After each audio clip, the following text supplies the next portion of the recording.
Hello,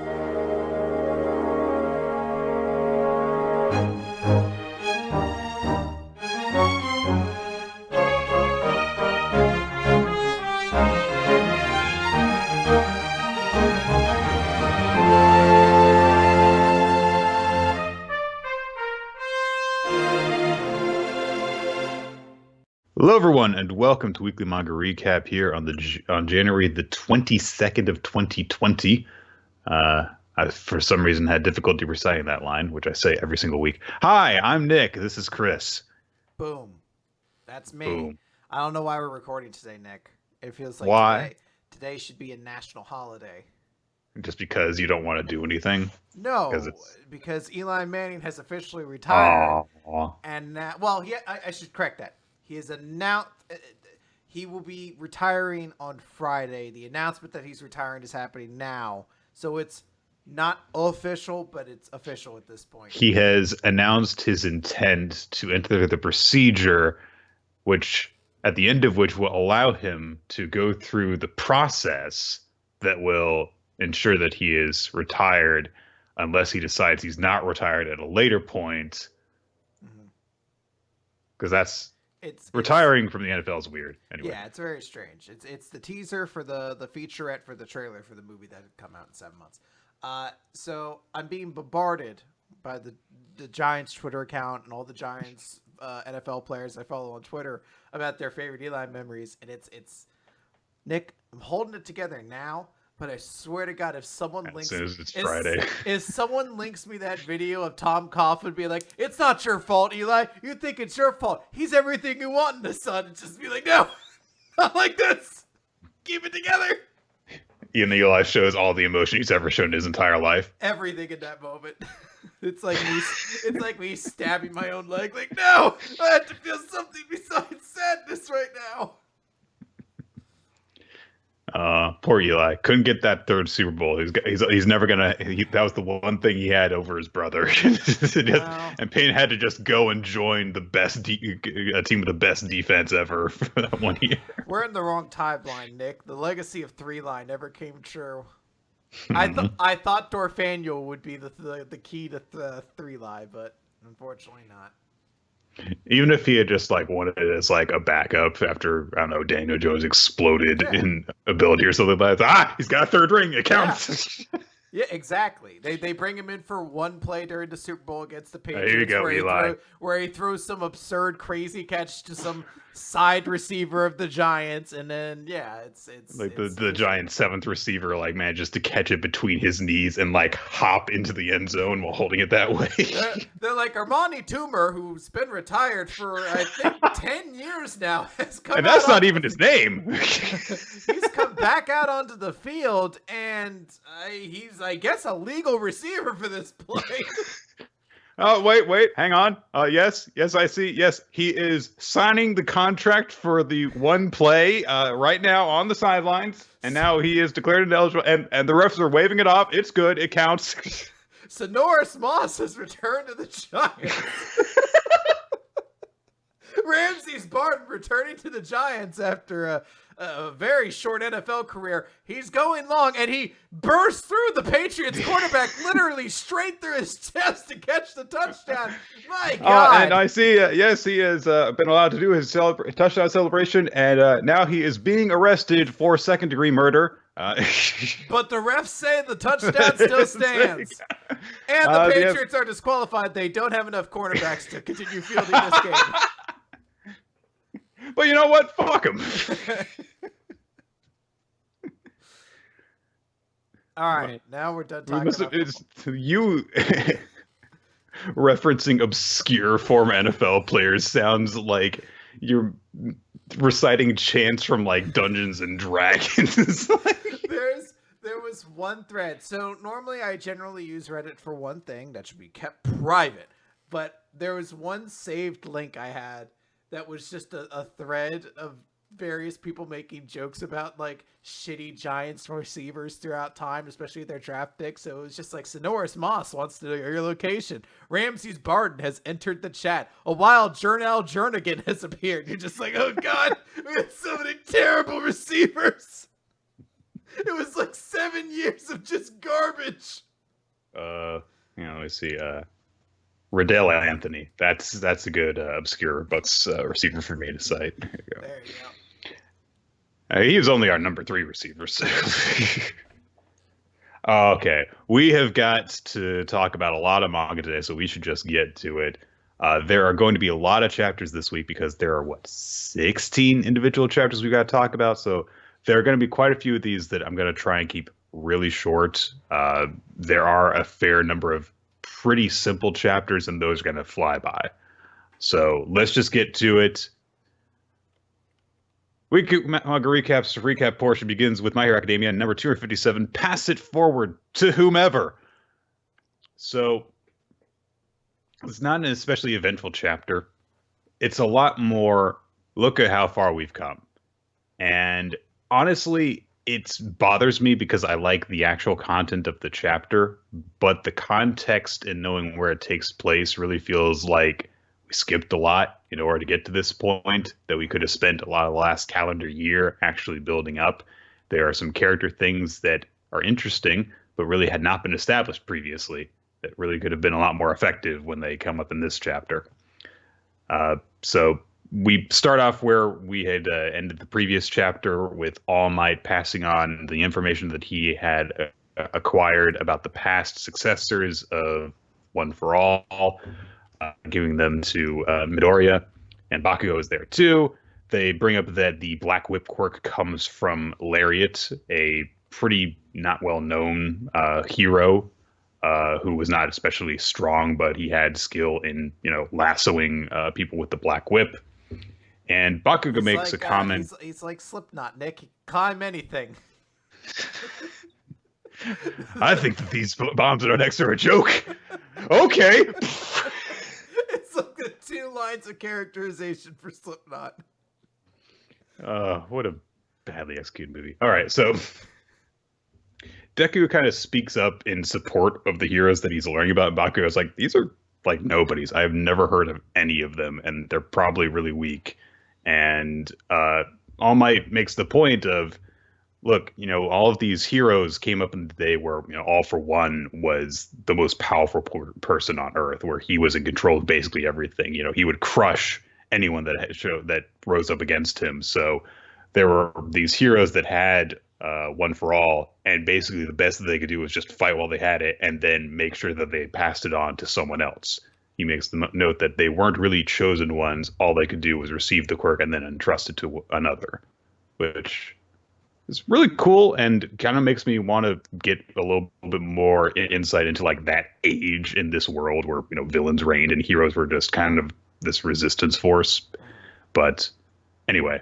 It also is a pretty, great way to characterize the One for All succession line. That they weren't special people. They were the people who were there at the time who made the best of it and did everything they could to make sure it passed on. There's a cool little montage of them, grasping the hand of the person that they're passing it on to, very similar to the visual we got when All Might, unleashed the last flames of One for All in his fight against All for One. So Bakugo is like, well, which power is this asshole going to get next?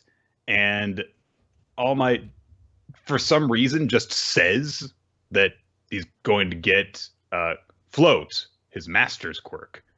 And I'm like, oh, how do you know he's going to get that one next? You have no idea how this works. Stop pretending you do. He's like, well, I read ahead in the manga, like, hey! I just read down, the unlock path that you're on in your development tree. And so, yeah, now that you've got 3 ranks in Black Whip, now you can take a rank in Float.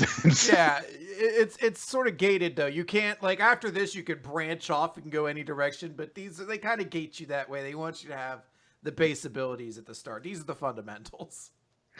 Next level, you could pick Fire Breath or Atomic Farts. Like, wait, those are great.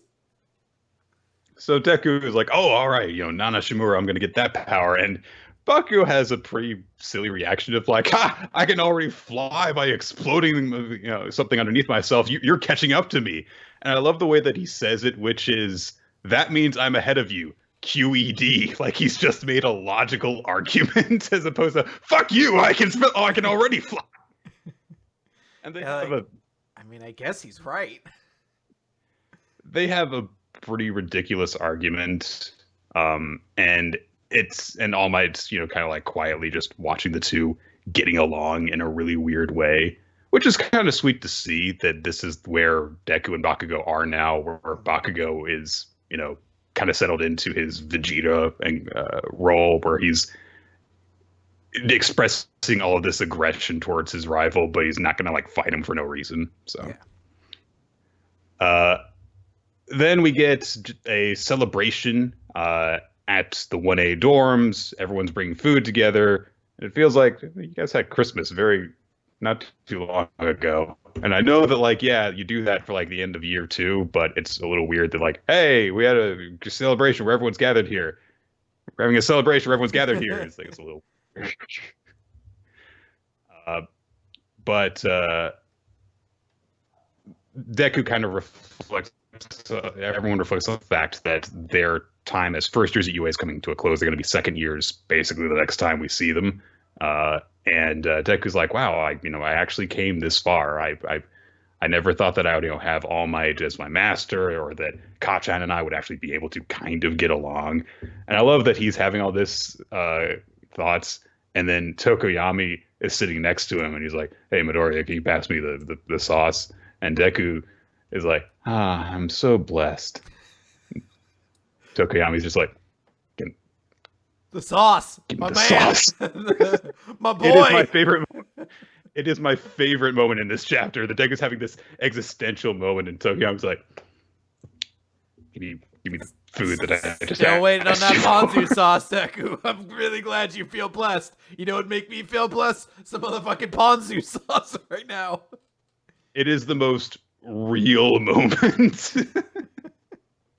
That's relatable. Like someone's just not paying attention to you. It's like, I asked, give me that.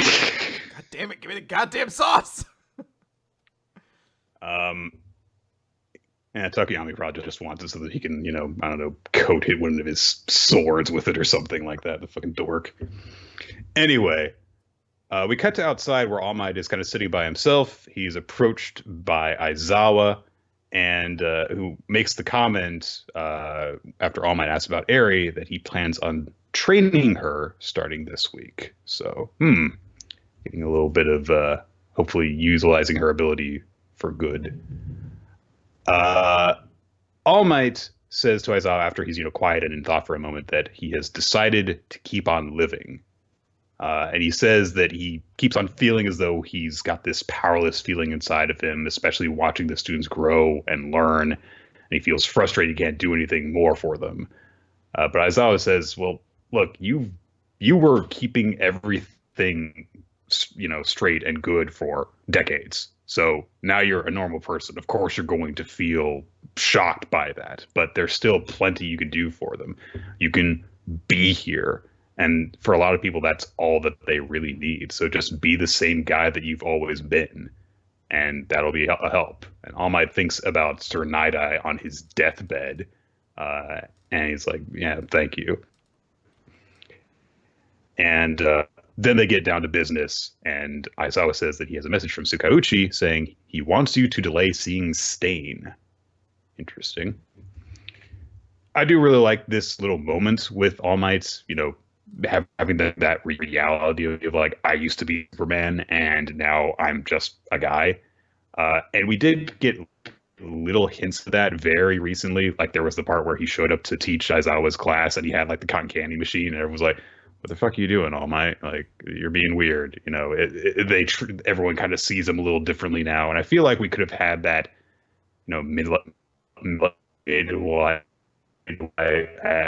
crisis as a stronger point to this point, but it hasn't really come up. And I feel as though this would be a stronger moment if you had actually gotten the impression of, oh, All Might's feeling depressed and down, but he hasn't really been around enough to really get that impression since a long time ago. So yeah, so we're getting a little bit of a bad connection every now and then. It's just a heads up for anybody who's listening.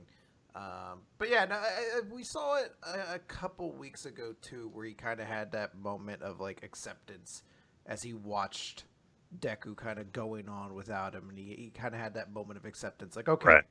he doesn't need to be anymore. But it's nice to still have this moment of him being like, I can still do things for everybody. I can still help the kids. I'm not worthless anymore. So it's nice seeing that kind of validation for him, and it's a nice little character between him and Aizawa as well. And then the chapter basically ends on the note of time skip.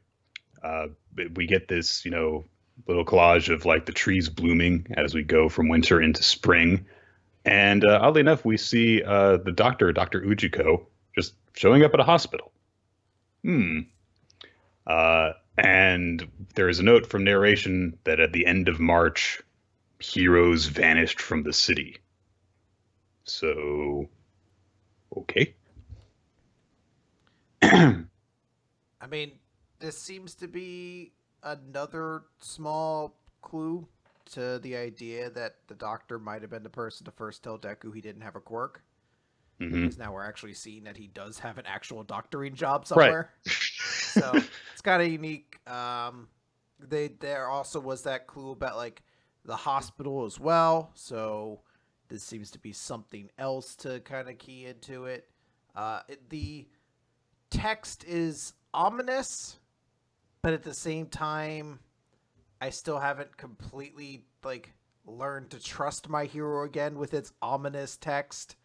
Heroes vanished from the city because they had to go and take care of something outside of the city, and then they came back. Yeah, they vanished to all go on lunch or something like. I don't know. Like I like in my mind, I'm like, this seems like a very ominous setup. It's a kind of cool setup, but my heroes burned me before, and that kind of like, and then something crazy happened narration rarely falls out that way. So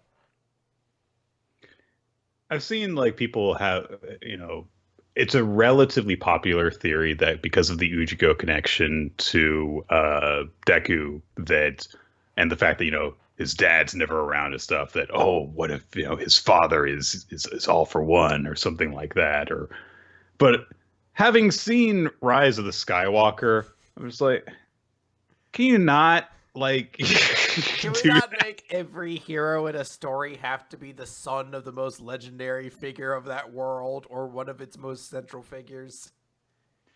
Like when I first heard it, I was like, I don't really think that'll be it, but I guess we'll see. But now that I've seen that movie in particular, I'm just like, please don't do that. All right. Now, Chris, for the first time, as part of the recap, we're going to talk about acting. I love first. Like, what kind of first is it? It's the first time we're talking about actage. That series I love so much. Oh, never mind, Nick. Hold on, like I wish I had it on in. Just throw my sleeping mask on. Like, all right, you go have at it. Scene 97, Reach.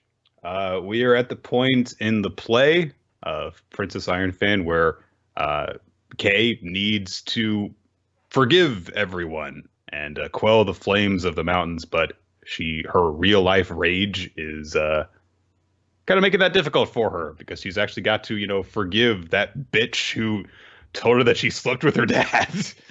And so everyone's kind of like talking about this moment. Freaking Arisa, I think is her name, the producer, is talking about it, and they bring up the point of like, oh, this is really dangerous, and who knows if she's going to be able to carry on this performance tomorrow and beyond. And the one agent whose name I forget is like, well, the streaming of tonight is being used for the popularity vote, so they don't really care if they do poorly after this point.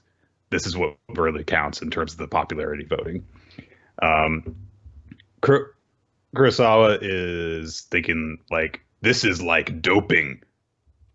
I guess it is. It's you amping up your emotions, but then you can have a crash. So,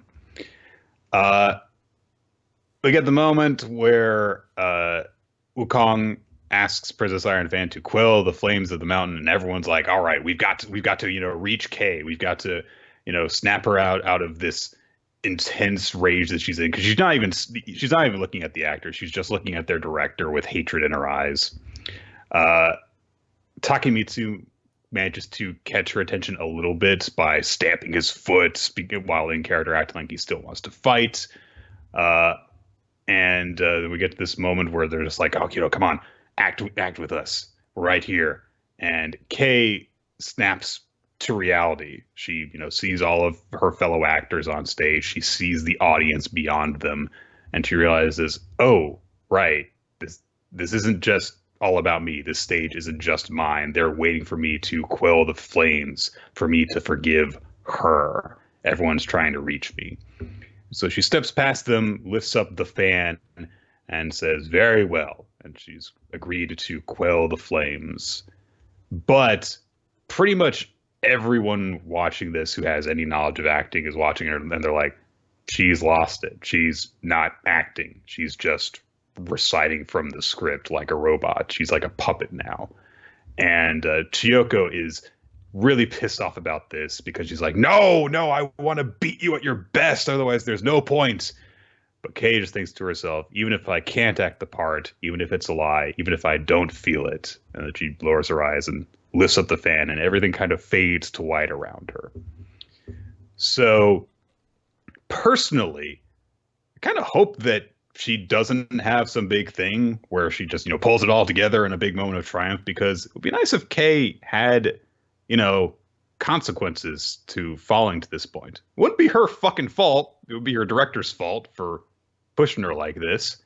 But it would show, like, hey, she has, more room to grow, as opposed to just like, oh, she's so great all the time.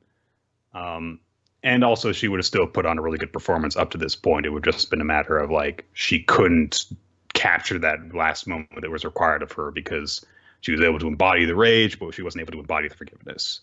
So I'm pretty sure that's not the direction we're going to go in. This is probably going to be the way that Actors usually goes in terms of, a big moment of tension in one chapter and then a moment of resolution in the next one. Yay, we did it. But we'll see how it goes. Yeah. I do like the moment of Chiyoko, though, screaming at the TV, like, no, God damn it, no! Like, it's not worth anything if you're not at your best. It's my favorite moment in this chapter because, her reaction means the most. Everyone is just like analyzing very calmly, like, oh, she has lost her acting. And she goes like, no, fuck you. I'm going to beat you. No, this entire fucking thing is about beating her at her best. This means nothing if she's not. I don't care. We're supposed to go on put on a good play. No, fuck that. Eat shit and die. Wow. Never should have let you take that mask off. You're a real asshole. Yeah, I'm a fucking cunt. Get over it. You took the mask off. Now smell what dookie I've left behind. Wow. They're like, huh, all right. So you're really going hard in this, like, my career's over kind of deal right now. I'll call your goddamn eyes out. Joko Momoshiro, it turns out to be a real ass. Everyone still thinks she's really cute and pretty, though. Yeah. Anyway.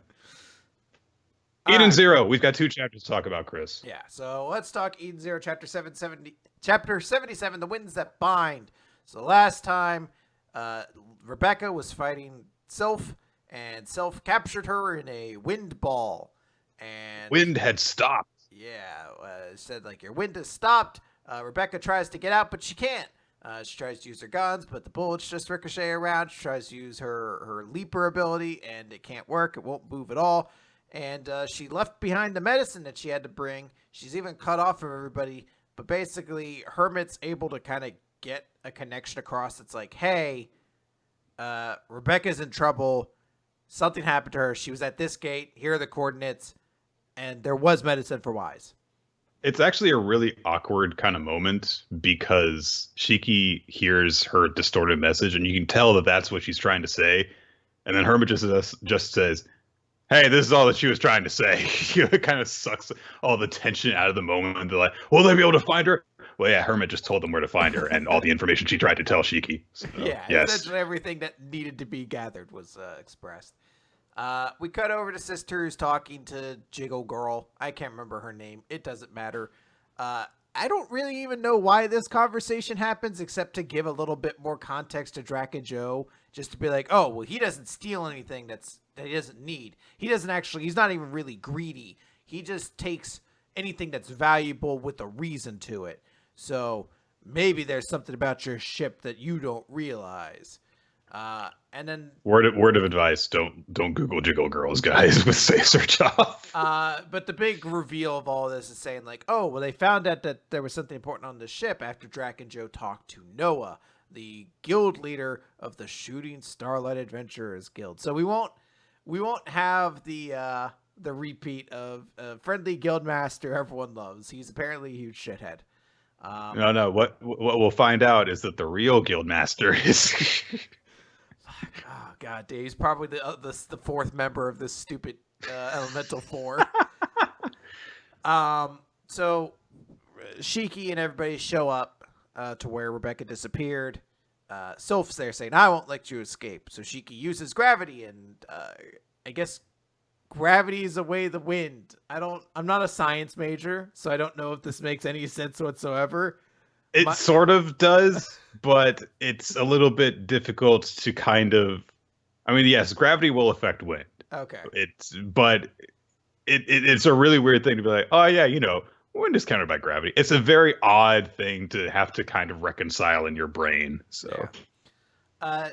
Before anything can happen, though, who should show up to help Sylph but Jin? Nick, aren't you excited? Jin's back after, I don't know, 30 chapters, I guess. Like, I mean, I'm more excited to see him than anyone else who's shown up in this arc. It's a guy with a pre-established character, at least. It's just interesting because it feels like it's been a really long time since we've seen Jin, but it hasn't at all. It hasn't at all. And fucking Eden Zero moves at a breakneck pace. So you're like, God, that was like 4 arcs ago. Holy shit, that was only like 2 months ago, though. So it was a little longer than that. It was a little longer. But Sylph, Jin says, stand back. Clean? Klene? I don't know how to pronounce it. I believe it's clean. Yeah. But I'm just going to call her Sylph. And she says, my code name is Sylph, brother. Bum, bum, bum. Siblings. Okay, cut away, though. Rebecca wakes up in a very fancy room, and she's like, where am I? I'm not in this prison cell. What's happening? And someone says, I see you're awake. And who should it be but Drac and Joe in a bathtub with a little rubber ducky covering his cock? I was so concerned when, at the end of this chapter, that I actually made a note of, please don't have him force Rebecca to get into the bath with him naked. And he doesn't. It goes a much better direction. I will actually give props, because this was immediately a scene where I was like, okay, here's where Hero reveals that Drac and Joe is a creepy pervert dude as well, and he's going to do a bunch of creepy perverted things for Rebecca, but they really don't. And it was nice to actually not have a villain who's also like a molesting pedophile rapist monster or something along those lines. Well, it just turns out that he gets his rocks off by getting naked in front of people instead. He's an exhibitionist, so it's still creepy. But hey, it's not the worst nudity we'll be talking about this week. So he's like, hey, I'm just here to talk. I don't, he gives like a little bit of a threat when Rebecca reaches for Happy. He's like, I wouldn't want to break something that looks so cute while it's sleeping, but I'm not interested in killing you. I don't want to make you suffer at all. I know who you are. Master Noah told me, you're Rebecca the Beekeeper. She's like, oh, he sold us out. He's like, you shouldn't trust guys like him. And she says, hey, why are you after Eden Zero? He's like, oh, there's something very precious on the ship, and it's all in bold, so it's important. So she's like, well, what do you mean? He's like, oh, well, actually, you know what? Why don't you come with me? So I want to show you something. So we cut back to the fight between Jin. And there was another moment. There was another moment that before we cut away there that made me go, "Oh no!" Because he's like, "Your clothes were torn, so I got you some new ones." And I'm like, "Oh no!" And then it turns out, actually, he's given her less revealing clothes than she normally wears. It's like, all right, good host, Drac and Joe. He's like, I saw your clothes were a little damaged, so I prepared you this bikini made of Band-Aids and a dishcloth. Like, all right. Just something I threw together. There's like scotch tape hanging off of it.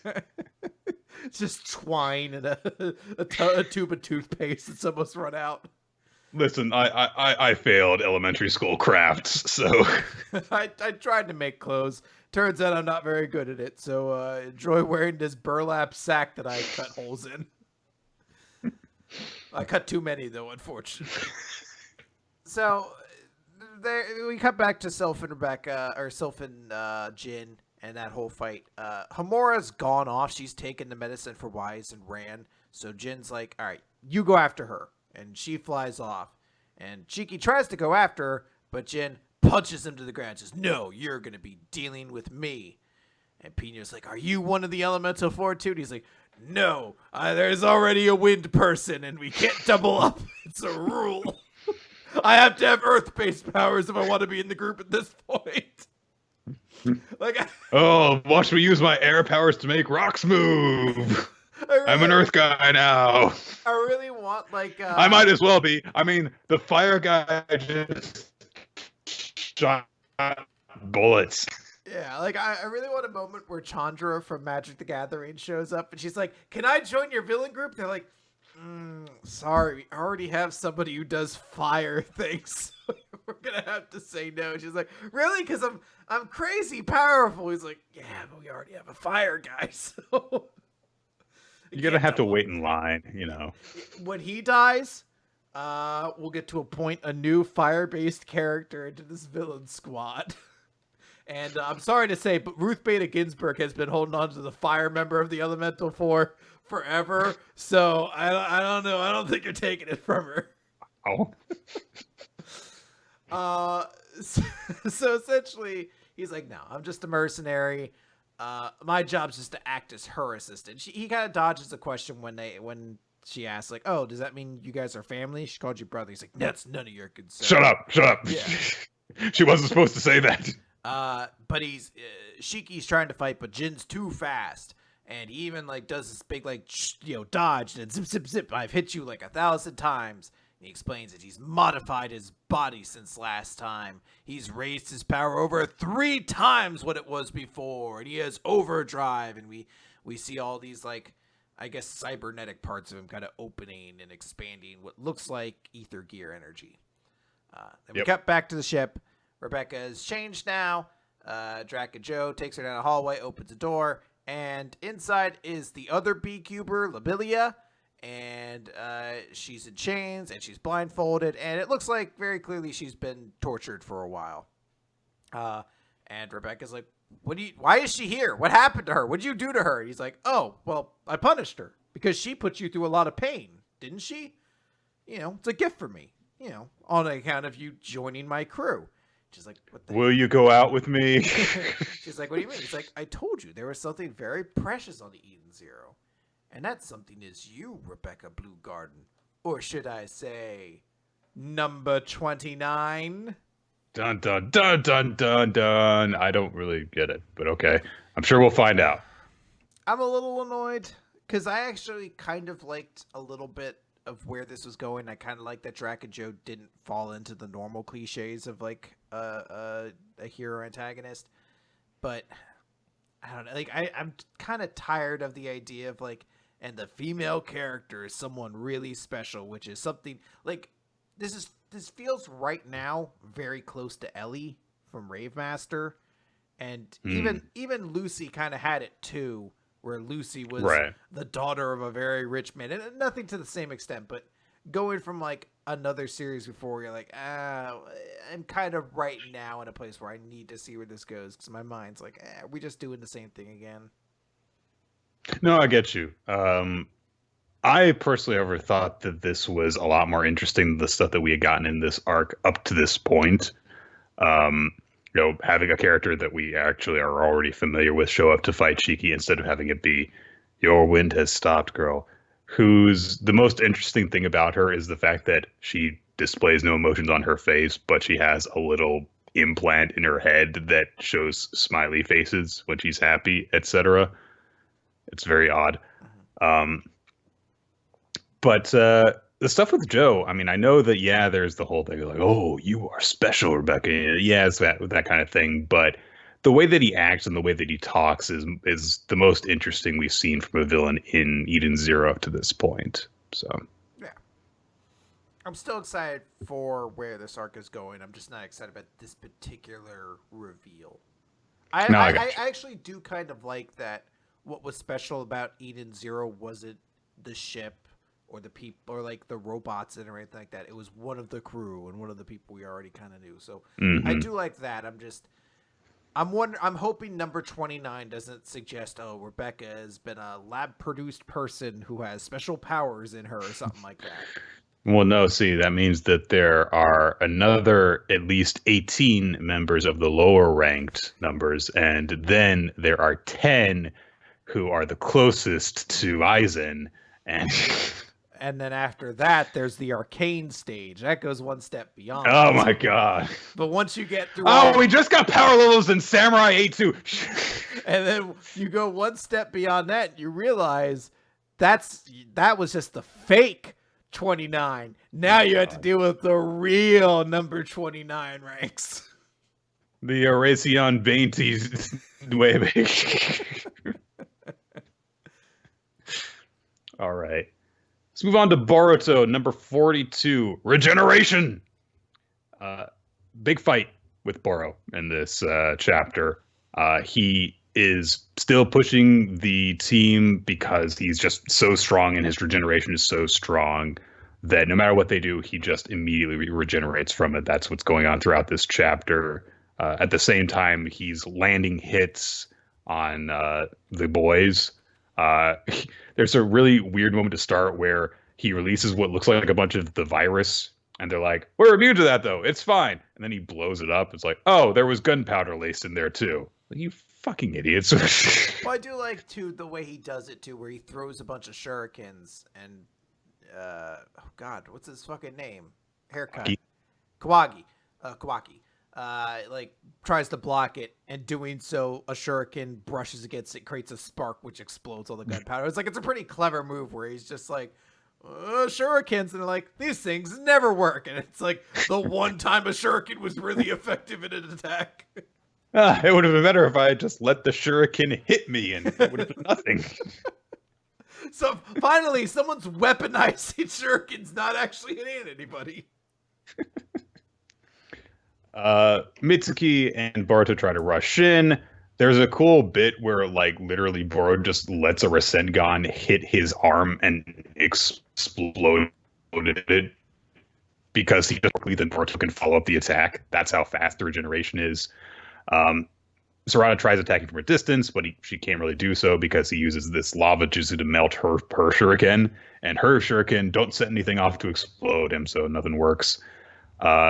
Mitsuki and Boruto manage to keep Boro occupied until Kawaki can come in, and he uses his card to just blast a hole and like Frieza him basically, so that his entire lower half is gone, and he regenerates that, and he looks really weird now that he's naked because it incinerated his cloak. So Kawaki realized, yeah, he doesn't. So I like how he has nothing. No. He needed more. I don't know. Do you think that the vents on his body are how he shits? I was really hoping there'd be one vent over his butthole, and he's like, that's the poop vent. No poison comes out of there, but you still shouldn't go near it. It's the most lethal gas of all. He's like a jokester now. It's like, after Taco Bell, that's the one vent you really want to avoid. Ha-cha-cha-cha-cha-cha-cha. I'm going to kill you kids. That's his punchline to everything. I'm going to murder these children now. That's his waka waka. I'm going to go kill shit kids now. He's like, uh-oh, I've had a couple more beans. Guess I won't need to store up on gas. Ha-cha-cha-cha-cha-cha. I'm going to rip out your children's throats and sing. Oh, man. Oh, boy. If you have a boat that has spent more time on your front yard than out in the ocean, I'm going to kill your kids. That's his sign. That was a little bit. I think that was a Jeff Foxworthy joke. I don't know. I've literally seen it once in my Jeff Foxworthy routine once. I used to really enjoy the blue collar comedy guys, except for Bill Engvall, and I like that they all had their own trademarks except for Ron White. So it's like, you might be a redneck, get her done. Here's your sign, and it was Ron White like, I'm drunk and I'm just gonna chain smoke on stage. I'm slowly killing myself live. I ever tell you the one about how I got the name? Yes. You got tater salad. Yes. You tell it every single. It's like, well, I came up with that joke within the past 4 years, so I'm still going to tell it. Anyway, there was this one plane ride that was like, yes. It was a really small plane. Yeah. Anyway, Boro's regenerated, and he has no dick. Kawaki basically is like this, or rather, Boruto realizes this is really bad because even if we had infinite chakra, we still wouldn't be able to actually hurt this guy. So everyone kind of realizes that he's just trying to get the chakra until they have got nothing left and he can finish them all off.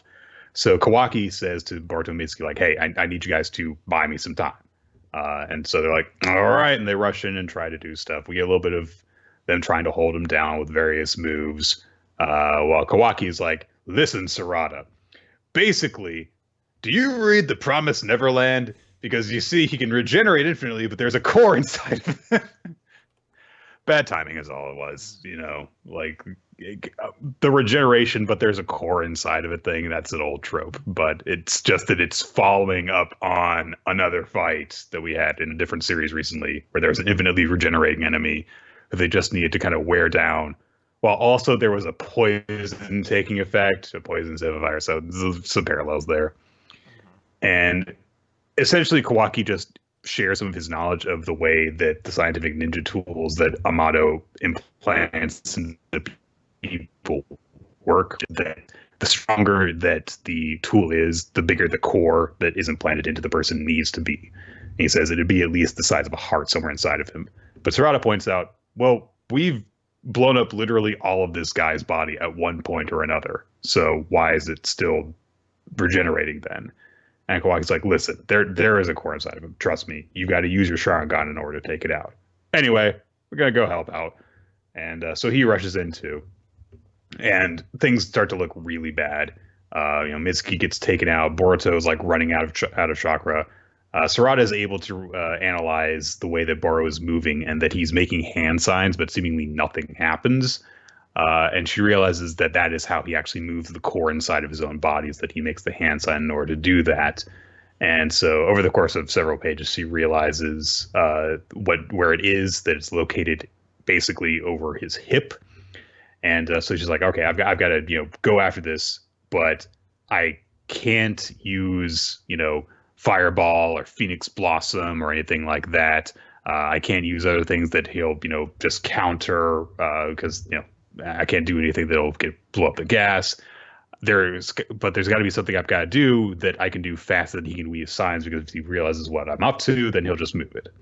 So eventually she says, there's one technique I can use, but it's a jutsu I'm still practicing and I haven't tested in real battle yet, so I might not be able to pull it off, but I've got to try.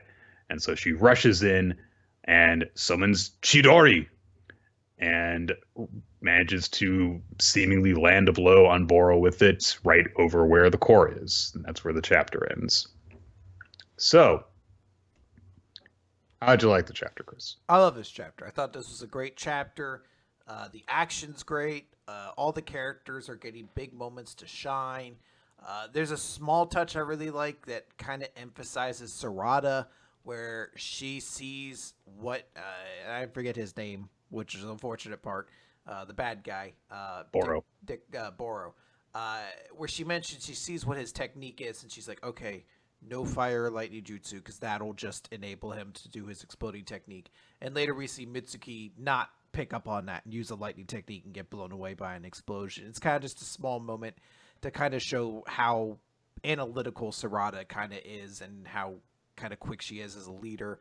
I like that, like, Mitsuki, even though he gets blown away, like, still feels relevant in this fight. In fact, it kind of feels like Boruto is the one who's kind of least important in this fight as things go along, because he's just there to kind of throw a energy ball every so often. Like, everyone just felt super cool. Kawaki kind of being like standing his ground and being like, you had to figure this out. I know what the idea is, but you need to do it. We're going to try to delay him as much as possible. And just like the ending being like a cool way to pay back to the like Naruto of past, to be like, oh, she's using the Chidori. It's a cool moment. And it's honestly maybe the coolest Chidori in Naruto for me, where I'm like, this feels like a really big moment. Like, this is the exact right pacing that Boruto as a monthly series needs to kind of handle this sort of fight. Well, especially because like Chidori was never really Sasuke's big trademark thing because he was always switching between so many different jutsu as he was, a more and more prominent character. So, yeah. Someone asked in the chat, like who taught Sarada this technique because, her dad's never around.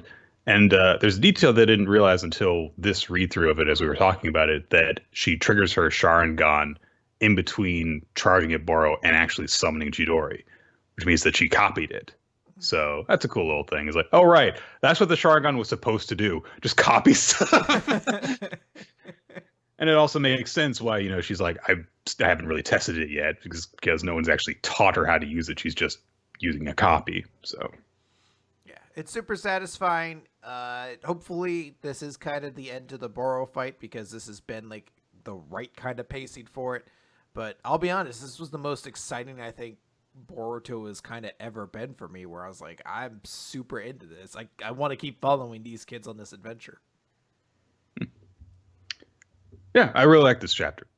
A lot of good action. I like that Sarada got, this was really like Sarada's fight. It was set up as her fight in terms of like, her being designated the leader and leading the charge at the beginning. So it's satisfying to see her get the final blow in this. And Chris, we've had Boruto do a lot of stuff. We had Sarada do some stuff. We had Kawaki do some stuff. You know what that means? It can't be too long until Mitsuki gets his time in the spotlight. And we're going to have to be like, oh, right, he actually does things. Yeah, I'm waiting for that day. They're like, well, what we're going to do is another side story about him. It's a 1 chapter long thing, and that's kind of it. And, then we'll, and you won't really care. You won't really be satisfied with it. I'm waiting for, like, the Team 7, like, award ceremony where he gets Chewbacca and they forget to give him the medal. And it's just him standing there just like, I mean, I guess in lieu of anything else, I'll just. All right. Let's move on to Nick, Mission. How could you say Revenge of the Skywalkers is the perfect? Chewie got his medal.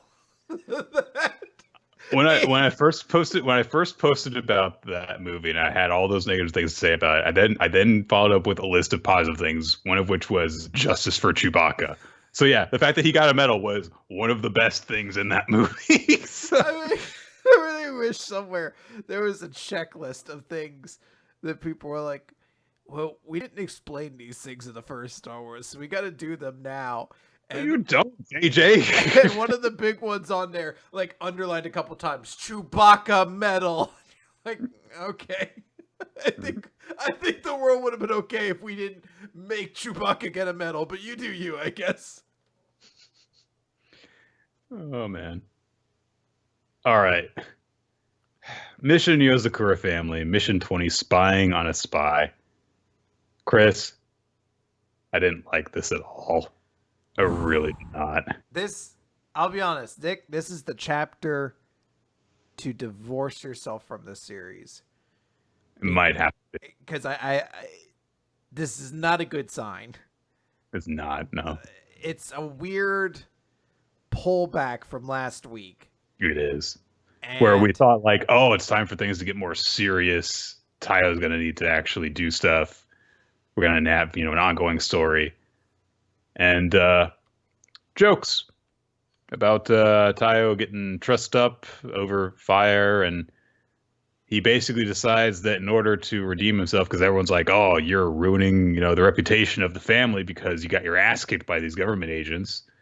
So he's like, "All right, I've got to, get stronger. So the best way for me to do that is to tail these guys and learn from them." And so the serious guy, Ao, or whatever his actual name is, I forget what they keep calling him. Sui is what they call him. His first name is Ao, I think. But anyway, he keeps on cutting off Tayo's clothes, like just over and over again, in order to get him to stop following them around. So people are like, "Oh, Tayo keeps on getting naked and out in public and stuff." But over time, Tayo is able to follow along more and more without getting in the way and while dodging Sui's attacks, I guess. And then, so finally at the end of the week, Tayo is able to actually keep up with them through the entire day, and he observes Sui polishing what looks like a very rough grave marker. And so Sui's like, "I commend you on your persistence, but no matter how much you try, you'll never beat me. So let me put an end to this." He rushes in to attack Tayo, who gets cut up, but he manages to stop the blow to his center. And so he's like, "Oh, I remember, after being attacked all these times, how his attacks work. So I can't see it. I can't react to it, but I can be prepared. So even if I can't win, I can at least try to land a hit." And so he's like, "I acknowledge you now." Oga tend to his wounds. And he's like, "Yes, you were able to figure out this much, so you're now complete without merit. So I have altered my perception of you." And then it closes on a joke of all of the dirt sheets on spies and stuff are like, "Hey, this kid's been going around streaking lately for some reason." It's really dumb. Okay, okay. So he followed this guy around a whole bunch, and occasionally the guy felt like cutting his clothes off. I don't know what the point of this is. And it's really depressing because I had much higher hopes for this series than just these bizarre jokes. And I don't really think it's going to go anywhere now. No, I think this was the chapter that's going to be the death nail, essentially. Because there was I don't know if it would have saved it, but there was a chance where when the series moved to trying to be more serious last week, that you're like, all right, we're going to firmly establish a new direction for this series. We're going to kind of move away from the gags. We're going to set up this new kind of antagonist character. We're going to hand our hero a big serious loss to kind of make him reevaluate some things. And then the next chapter is like, what if we just do a comedy chapter about him? And immediately, Aoi is not really kind of this mythical figure anymore because he just spends all of his time cutting people's clothes off, essentially. And, yeah, like, it just kind of feels like a really weird way to walk back with the last chapter kind of set up and be like, yeah, you know what, if we're going to go, maybe the series is just on its way out and they were like, oh, no, let's just do what we do. I mean, you can do like an action comedy series, but like the last chapter was not comedy. There were a couple of jokes to line the mood, but it ended on a very dire note of Tayo got his ass handed to him, and he would have basically died if Naoto hadn't basically begged for him to be spared. And Tayo's like, "I was utterly defeated," and there was the image of like, his gun got cut to pieces. That was how utterly he got his ass kicked. And then this one is like, oh, he got naked a whole lot. Oh, yeah.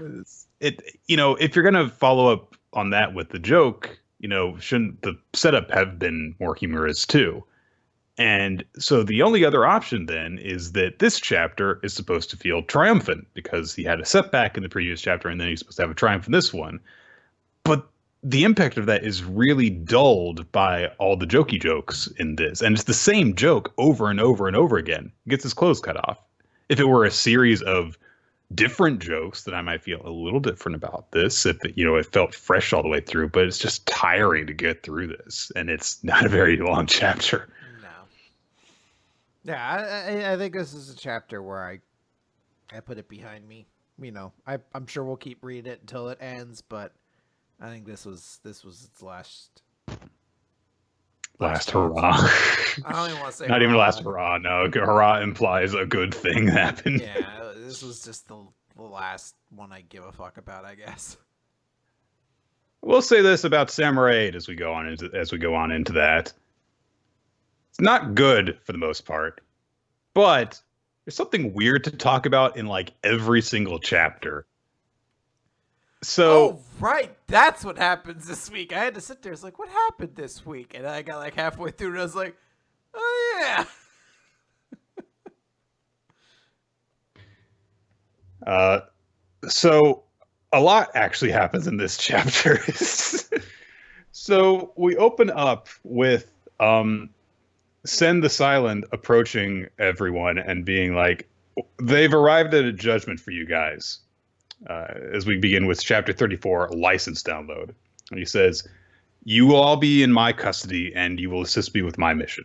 And he essentially says, you're going to be serving community service. I'm not going to throw you in prison or anything like that. Very light punishment. And he also says, we'll be borrowing your ship as well. So it's a very weird, roundabout, and authoritative way of saying, I'm joining the party for a little.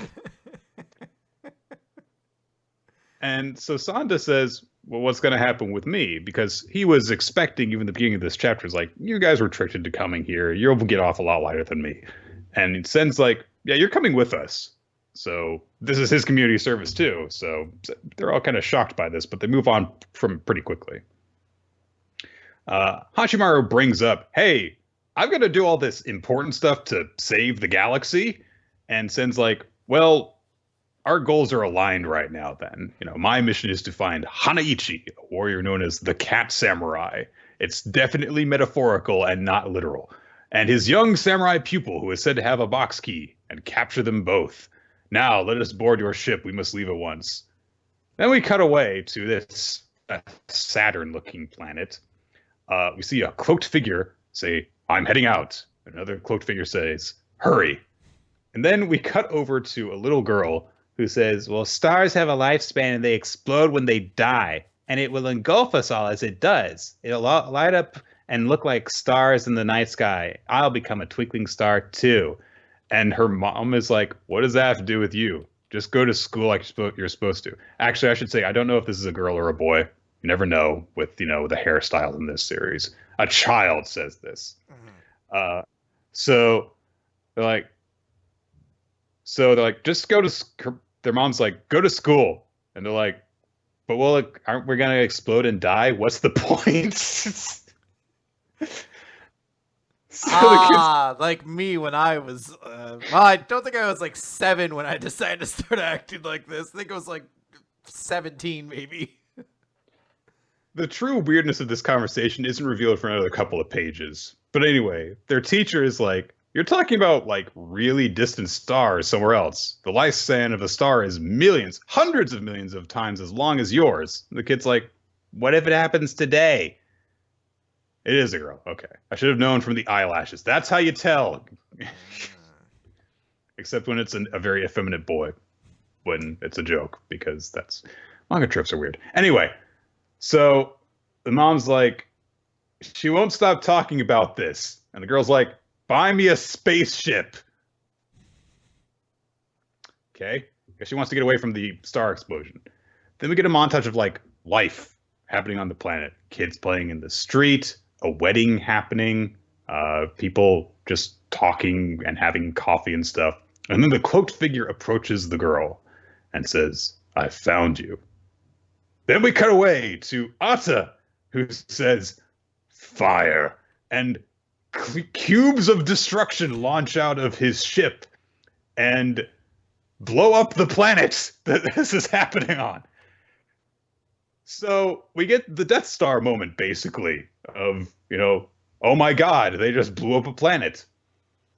The weird thing about this to me, so in recent, Star Wars films, you had like Star Killer Base, the demonstration of the Death Star in Rogue One. And, it's a little bit of a different take on the whole planet destroying capabilities of these weapons and stuff, where instead of just seeing it disappear and it blows up, and people are sad about it, and I felt as if 1,000 voices were crying out and then were silenced all at once. Instead, we get, hey, here are all these people who are looking up at the sky when this planet-destroying thing comes down and blows them all up. But then imagine if you had those movies and it took a step further, where there was some shitty little kid who was like, what if the planet blows up when we all die? Oh, that'll never happen, honey. And then it does. Quiet now, Ichigo. Eat your cereal. Mommy, what's that in the sky? I have to say, weird thing, because we learned that the girl's name is Ichigo, and the guy who kidnapped her, basically, in order to take her onto the ship and save her, is named Goku. So yeah, Goku just saved Ichigo. I was like, hang on a second. What's happening? I know they're not the least common names you could have appear in a manga, but still, it was like, hold on a second. For someone who's infamously been doing manga long enough that one of his contemporaries' main character was Ichigo and one of his major inspirations' main character was Goku, it's hard not to think that there's something to that. Welcome, Ichigo. You have been saved by my disciple Goku. Here is our pilot, Luffy, and his comrade, Deku. Captain Gon will be along shortly. Well, I mean, he goes away for long stretches of time. But he always shows up eventually for a little while. But he can always rely on our precious vessel, the SS Sailor Moon. It's actually a really good name for a spaceship. That's an amazing name. Why have I not named a spaceship that yet? So, anyway. So, Goku, who is the disciple of the Cat Samurai, as we had learned about before, Hanaichi, specifically came to rescue Ichigo for some reason. Didn't have time to snatch up her mom, I guess. He was just like, there she is. Yeah, he didn't care. He's like, fuck it. I hope that they'll say something along the lines of, like, bring that up and then be like, listen, we literally had absolutely no time. Because they cut it incredibly close. Like, they show up, he runs to grabs her, they get on the ship and are taking off as the planet explodes. So I hope that they bring up the point of, like, if we had had time, we would have tried to save your mother or someone else. But literally, we didn't have a choice. Because that's kind of a dick move to just be like, gotcha, didn't get anyone you care about, bye. Huh. I thought the implication... I must have just been misreading it, and that's probably the case. I didn't reread this a second time. My thought was that they were evil, that they were aligned with Ada. Because we do find out that Sen the Silent, in one of his very solemn, silent moments, told everyone, like, hey, I'm trying to capture these guys. So you can assume that they're criminals of some extent. And it's like, it seems very convenient they go to rescue who presumably is the only significant person on the planet seconds before it is exploded. Also, several other planets exploded at the same time. So presumably each of the cubes get... See, it is Starkiller Base. Yeah. Blew up multiple planets. So, Hanaichi reveals himself. He has a cat head. So that's why he's the Cat Samurai. It's a weird cat head, though. Anyway. So Ata says to one of the clones that we will now collect the samurai souls, which leads me to believe that basically you're just like, yeah, we blew them up so that we can, take all of the samurai souls, which is like the most efficient means of doing that I can think of if you have that capability. It's like, fuck sword fighting these guys. Yeah, we just blow up fucking planets and then collect the coins afterwards.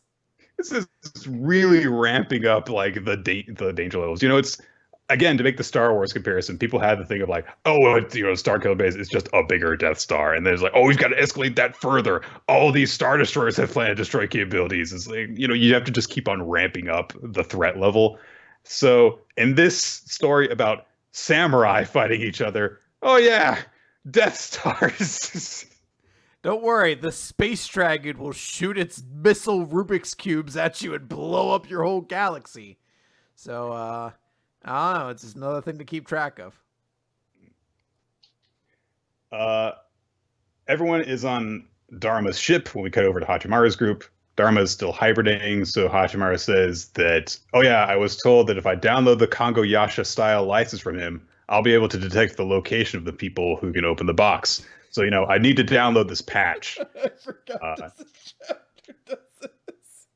So, this was already a wild chapter. And so everyone's like, well, we can't speak with him, though, while he's hibernating like this. Well, we've got to wake him up. And Hachimaru's like, yeah, I tried that. It didn't work. But then the ship speaks to them and is like, I am Yoken, Master Dharma's holder. Keyword wake up detected. He has authorized me to facilitate the download of the license. Shall we begin? Oh, that was convenient. This keyword. He's like, Hachimaru might need me one day. And maybe I'll have used all my power and I'm asleep. So if at any point he says the words wake up, just activate this and I'll download a samurai style into his brain. Like, what is this series? So he did learn everything he needed from the video game I programmed. I'll shoot a tentacle into his brain. I'll download it.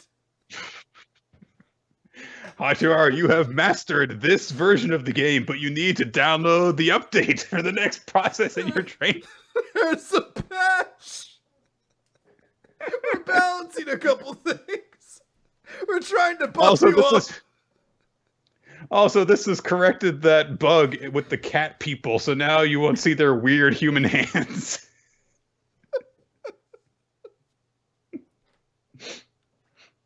It's just let's get to his brain. He's like, it won't stop. It just plays on repeat. They're like, oh, sorry, we already used the one wake-up call. You're gonna have to wait till he actually wakes up. All right. So, Hachimaru connects to Dharma through their head USB ports. And so, I swear, it took me about 3 tries to get through this part of the chapter, because every time I started, so Dharma says, allow me to explain. I was being like, fuck! I'm more exposition! Hachimaru, things have been pretty simple for you to this point. Like, no! No! So it's immediately like, God damn it! I know explaining how samurai bullshit works. I know you think like you know everything, but I'm about to blow your mind. You shut the fuck up! Hachimaru, it's about time for you to take the red pill. No, goddammit, you take that goddamn blue pill! I don't want to pay more attention! Fuck you, Dharma! I hate you! The only way this could be better if he's like, I don't know if I have the words to handle this. Thankfully, I created a digital copy of Send the Silent to explain all of this to you.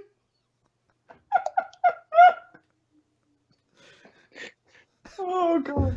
This is why we fucking keep reading this series, isn't it? It's because we fucking... It's just to send the It's just to send the silent version of Clippy. Hey, it looks like you're trying to download it style. Would you like help with that? No, goddammit, send the silent, I don't. You know, we've got templates.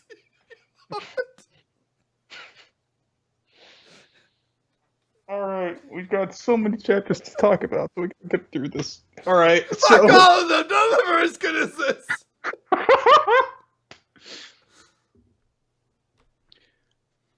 Fucking Hachimaru, little prick, is like, oh, this is a message from my master. Well, that speech is probably going to be really long, though. You little asshole! Fuck off! So... he brings up, though, that he's like in this completely empty abyss.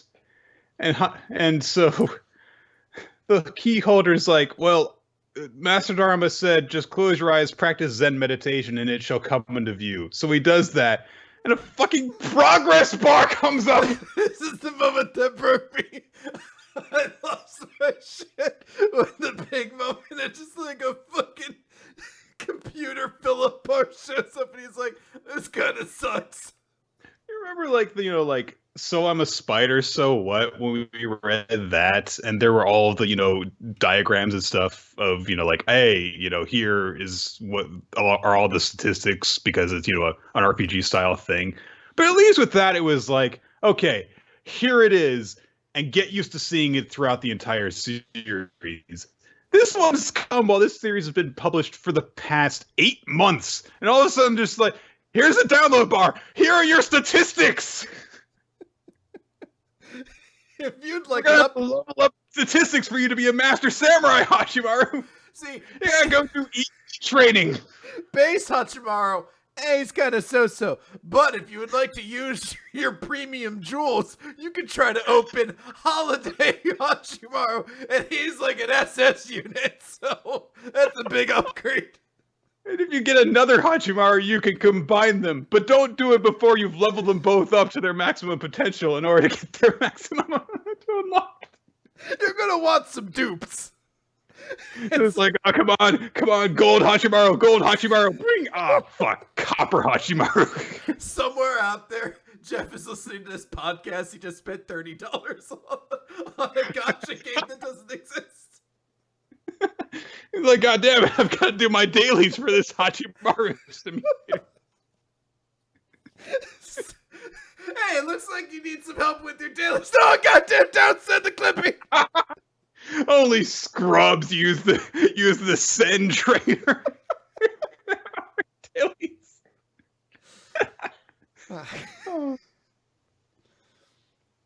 So in addition to the progress bar, a simulation of Dharma shows up there too. And he's like, yes, even while asleep, I can speech at you to exposit how this works. And hey, in this virtual world, I can also take my human form and look way cooler. So now I can instruct you even during the download. So that's convenient. So as the progress bar goes slightly more and more up, more information becomes available to Hachimaru, including their fucking statistics. And it shows strength, speed, intelligence, technical sense, gravity, whatever the fuck that is, keyholder, heroism, and charisma. Some of these things feel like they shouldn't be measurable like this. There's a number of jokes about how Hachimaru has 0 charisma, which Dharma keeps on dumping on him for. The only thing of note is that Hachimaru's stats are all, like double digits at best, whereas Dharma's are all in like quadruple digits, if not more. I don't know exactly what N means. I think that means that it's like exponentially larger than it appears. Or I thought maybe that's like his normal mode, like when he doesn't like. But the point is that his stats are way stronger than Hachimaru's, except for gravity. Dharma's is 4,000, Hachimaru's is 80,000. And again, all the rest of Hachimaru's stats are in double digits at best. And so they pay some attention to this thing, with Dharma saying, I've literally never seen anyone with that high a gravity score. So it's a good thing that we got our scouters, Chris, so that we can tell how strong they are. Stop doing this, manga! No, see, now we know exactly how strong Hachimaru is. We know how to get him stronger. To give some credit to Black Clover after we went on that for their arcane ranks and stuff, at least that was categorization as opposed to giving an exact number to things, which is far worse. You know what's annoying? If they repackaged Samurai 8 as a video game samurai manga, this would probably make a lot more sense. But just because every so often it dips its toe into being it, it's so much more obvious how much this doesn't blend with the rest of the world. It really... It's something that is like obvious stuff that it happens all the time, but then it really doesn't feel like it fits whenever it does come up. Mm-hmm. So, yeah. All right. They talk a lot. Eventually, a bizarre entity appears before them. The warrior god Fudo-myo. And Dharma's shocked to see it because he didn't arrange for this to appear. That's Samurai 8. This is actually What a wonderful amount of garbage. But This is supposed to be a pretty big moment too. The warrior god is supposed to be this big mythical figure in the world of Samurai 8. So even just a visage of him showing up where he's not expected is seems like it's a pretty big deal. And it seems like this is a pretty big chapter based off of the planets being destroyed and Ichigo being introduced and seeing new characters and finding out more details about Sen and who he's after and then being introduced to like we're introduced to a lot in this chapter. So it feels like this is a big chapter of Samurai 8. It's just something where like I guess we'll see where we go. It's hard. Sometimes I wonder if Kishimoto isn't knowing in some of the stuff he does, where he's like, I'm gonna make these dudes lose their fucking minds when he sits down to meditate and a fucking progress bar shows up. G. Flugel says in the chat basically along those lines. It's like if Boomer Kishimoto tried to somehow get with the new stuff kids are into these days. Oh, fucking Boruto or Hachimaru does the floss next chapter, and they're like, "No, that's not. It's not cool anymore." You're like 3 years too late for that one, my man. Dabbing, that'll stick around for a bit longer, I guess. It better. I've been practicing. Okay. Let's move on, Chris, to Undead Unluck, our new series from Shonen Jump. And I love this chapter. This is a really cool introduction to our premise. There's a lot of stuff shown off in the series. There's a lot to talk about, but we've got so many chapters to discuss this week, so I'm gonna try and limit it to just kind of like summing up what like the premise is, which is that there is a girl who wants to commit suicide because she believes that she is essentially cursed. She tells everyone around her as she's trying to jump onto a set of train tracks that she's contracted a horrible disease. But the reality is that people who touch her are cursed with horrible luck. As in, like, something gleefully bad happens to them. And the longer that she is touched, the more intimately she is touched, the worse things happen to them. However, before she can jump to her death, a weird guy who's not wearing a shirt gets in her way and interferes. And he's like, "What? You've got a deadly disease? Yeah, right." And he kind of grabs her by the face. Nothing's happening to me. You know, come on. Why am I dead? What's up with that? And she's like, "It's coming, my unluck." And like the part of the bridge that he's standing on crumbles underneath him, and he ends up falling in front of the train instead. Fortunately, he is immortal. He refers to himself as being undead, and his body just regenerates as she goes and, is standing by the tracks like, "Oh my God, I got that guy killed." And of course, because his body was completely destroyed, he's naked for like the entire rest of the chapter, essentially. But this guy who ends up getting the name Andy later as a pun on undead, shows off all these different ways that you can use his regeneration. He deliberately destroys his own limbs and body in order to use his body and its regeneration in weird different ways. Like by destroying his legs, when they regenerate, he springs up into the air. All sorts of stuff. Also, there is a rectangle over his junk the entire chapter. It's very distracting. And essentially, they get, over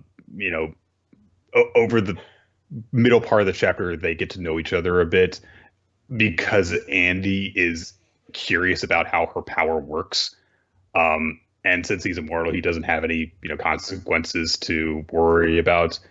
One thing that I really enjoy is that he's got her in a little abandoned building, and he's testing how it works in specific ways. Like, okay, I touched you for this number of seconds and this thing occurred. I touched you for this number of seconds and this thing occurred. So, what'll happen if there's a really big thing, But then there's a sweet moment because as she's trying to run away and get away from him, her hat gets caught on something and uncovers her head and reveals that she's got incredibly long hair, which she's really embarrassed about because she's like, no one can cut it for me because they would have to touch me in order to cut it, and then they would die. And so Andy's like, "Well, you know what? Here, I'll cut it for you." And he's like, for one thing, as long as I'm actually touching you. Until I let go, nothing bad will happen to me. And also, once I do let go, I'm undead. I'm fine. And he cuts her hair really, really, really short. And so he's like, all right, now that I've been holding you for 15 minutes, I wonder what's going to happen to me. Oh, but it's going to be something big. And then someone comes in and chops his head off. Turns out there are people who are after him. There are apparently irregulars in this world, like Andy, like the girl Fuko, and there are government agents who are out to capture them, including putting Andy's head in basically a really large Pokeball so that he can't regenerate. But Lightning ends up striking Andy in the ball and setting him free because of all that bad luck that got built up. He comes out, the shard of something embedded in his brain, all the life experiences that he's accumulated that he normally seals off from himself come back to him, and he has all these abilities, these fighting skills, and he's able to fight them off. And also, he just fucking cuts his own head off and throws it, does all this cool stuff. And at the end, Fuko's like, there's one thing that I can do that'll actually unleash a whole ton of bad luck, and she kisses him on the cheek. And when that happens, a freaking meteor comes down from the sky. And so that ruins the bad guy's plans to capture them. And huge explosion. Andy is fine, and he was holding the lead agent down with him. So they've basically won the day. And he's like, all right, I've done it, and now we're out of here. And Fuko names Andy and stuff, and Andy makes a really ugly comment of like, oh, well, a meteor was summoned by a kiss. Well, what if we were to bang? And she starts running away from him. Creepy. But I really like the way that the series is drawn. I like the way that Andy's abilities are played around with. And I think that there is a lot of interesting stuff that you can do in this in terms of the way that their abilities work off of each other. So I look forward to more. So I kind of fell into like the middle with this, where I do agree the art's pretty cool, and I really, really do really enjoy the moment where she has her hair and he starts cutting it for her, and it's this very kind of sweet moment where he's just like, oh, this is a big thing for you, and it's a nice like character moment between the two of them. I'm not super sold on the premise. There's a level of it that just feels like it's gonna lead to some weird fan service. Absolutely. Because the whole premise is like, oh, well, it doesn't work if I touch you through clothes. So there's quite a few shots of him just like full on like reaching up her shirt, kind of like. The 2-page spread at the start of the chapter is him reaching under her shirt to grab her boob. And not a fan of that. And he does it in the chapter itself too. So there's a level of that where I'm like, it's a little weird. I'm also not super like, the next couple chapters I guess will determine it, but I'm not super certain where you take this, that the premise doesn't run thin after a little bit, but I am curious to see more. I know there's some real divisive levels here in our audience of people who are like, I hated this, I loved it, this perved me out, this seemed okay. So there's a real mix of opinions, and I can kind of see them all. I fall somewhere on the line of like, it's okay. I'm not clamoring for more, but this wasn't like the worst one, or like chapter 1 we've ever gotten out of a series or anything like that for me. But I could see why it would for some people. I'm going to need to count the limbs that got taken off in this chapter. Took a hell of a week last week to start keeping track of that, because it looks like there's going to be a lot of that. I mean, he literally weaponizes losing his arm, so you're in a rough spot there, bud. Fortunately, I don't need to keep track of all of them. I just need to keep track of the best examples. But yeah. All right. Zipman. Zip. Holy shit. I forgot this chapter until you said it. Nick, what the fuck happened in this chapter? One of the villains, I mean, there's a lot of cool little visuals in terms of the format of how stuff is laid out in this. But basically what happens is one of the villains, who is acting like a hero like they all do, uses the zipping technology to transform the entire school into a fortress. And basically tells all the students that are and teachers and staff that are inside of it, hey, you will have to play the roles that I assign to you. Otherwise, you're going to be the monsters that I hunt and kill. Okay. And the entire time he's very blatantly being like, we're heroes and we're going to protect you guys. It's like, okay, psychopaths. No one can get inside the school because it's fortified and there are robots that pop out in order to defend it. So I just meant more specifically, I remember last chapter where it's all about them kind of trying to get that glasses girl to open up. And at the end of it, she does. And she's like, oh, hey, I got this business card from somebody. And then this chapter opens with them looking at the same business card. And then the school unzips into like a supervillain. Has nothing to do with any of the rest of it. Yeah. I was like, and what's her name's been kidnapped. I was like, what happened? Did I fall asleep and miss a chapter? It does definitely feel like there was something a step missing from this. It's just the moment. It's like, cool, the business card. And I was like, oh, wait, there's school's a tank. Kagami and Koshiro combine, zip up, Zipman comes smashing through the wall in order to save everyone. And the flaming head main villain hero guy is like, will you be able to make it to the top? And one of the others comes in and is like, I don't think so. I'm going to stop him. And that's it. It was a really weird chapter. Some cool looking things in it. I love what happens when the school gets transformed. It's really cool looking. But yeah, it does definitely come completely out of left field. So I think this was a supremely cool chapter. Like I guess it's not fair to call it a 2-page spread, but like a 1.5-page spread where Zipman actually shows up is super cool. Like he actually looks really dynamic and like visually just fucking complex and awesome there. So I really enjoyed that. I do like the antagonists that we're kind of setting up here. This was just a very surprising chapter. Maybe we find out that Glasses Girl was in all of it. But like in my mind, it's just a moment where I was like, okay, the last chapter ended with them getting handed a card. This chapter opens up with them looking at the card. 17 other things have happened in the background since then, apparently. I'm like, okay, I will do my best to catch up. Although it does do one of my least favorite tropes in this kind of media, which is the main villain has kidnapped the female lead and has decided to dress her up in something else in the meantime. It's always the weird trope I don't quite get. I understand he's got like a knight hero complex going for him, but it's always a weird thing to see. It's also a little bit weird because I know that this is all like referencing, Japanese superhero kind of archetypes and visuals and aesthetics that are popular in Japan.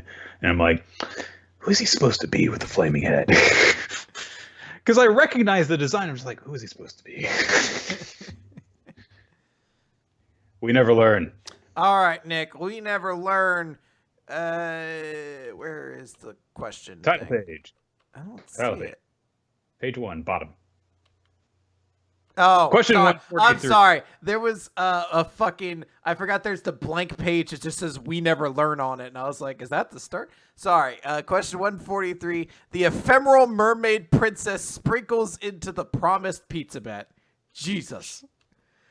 So this chapter. Very cute looking title page with middle school Yuika and Aruka at a bus stop in the rain. Very much so. So this week.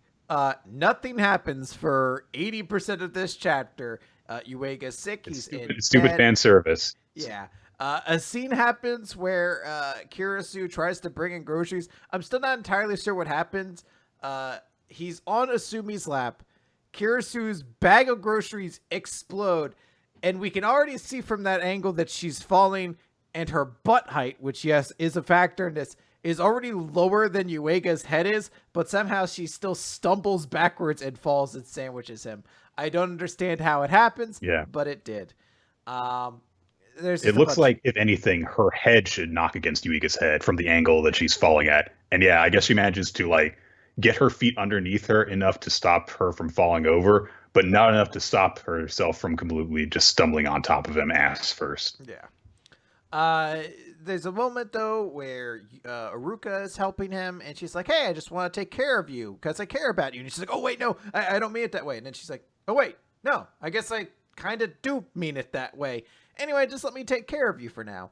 And that phrase reminds Uega of a flashback of a time that he spent with her, and I believe his little sister as well, because she seems to be in that scene. where Mm-hmm. Iruka said that line as well, saying, "Just let me take care of you for now." And Yuiga thinks, "When did that happen?" Yeah. I mean, it definitely seems to suggest that it was after their dad died. And Iruka was trying to be helpful and comforting then. Which, if that's the case, it would make sense if Yuiga doesn't really remember it all that well, because when you're in a funk like that, yeah, some stuff doesn't get through all that well. Yeah. So Then Fumino comes in. She's like, "Oh, hey, it's time for me to time for switching." So she's taking over, and she's like, looks like he's fast asleep." And she's looking. And she's like, "Oh, I could kiss him right now," because she's thinking about how she loves him.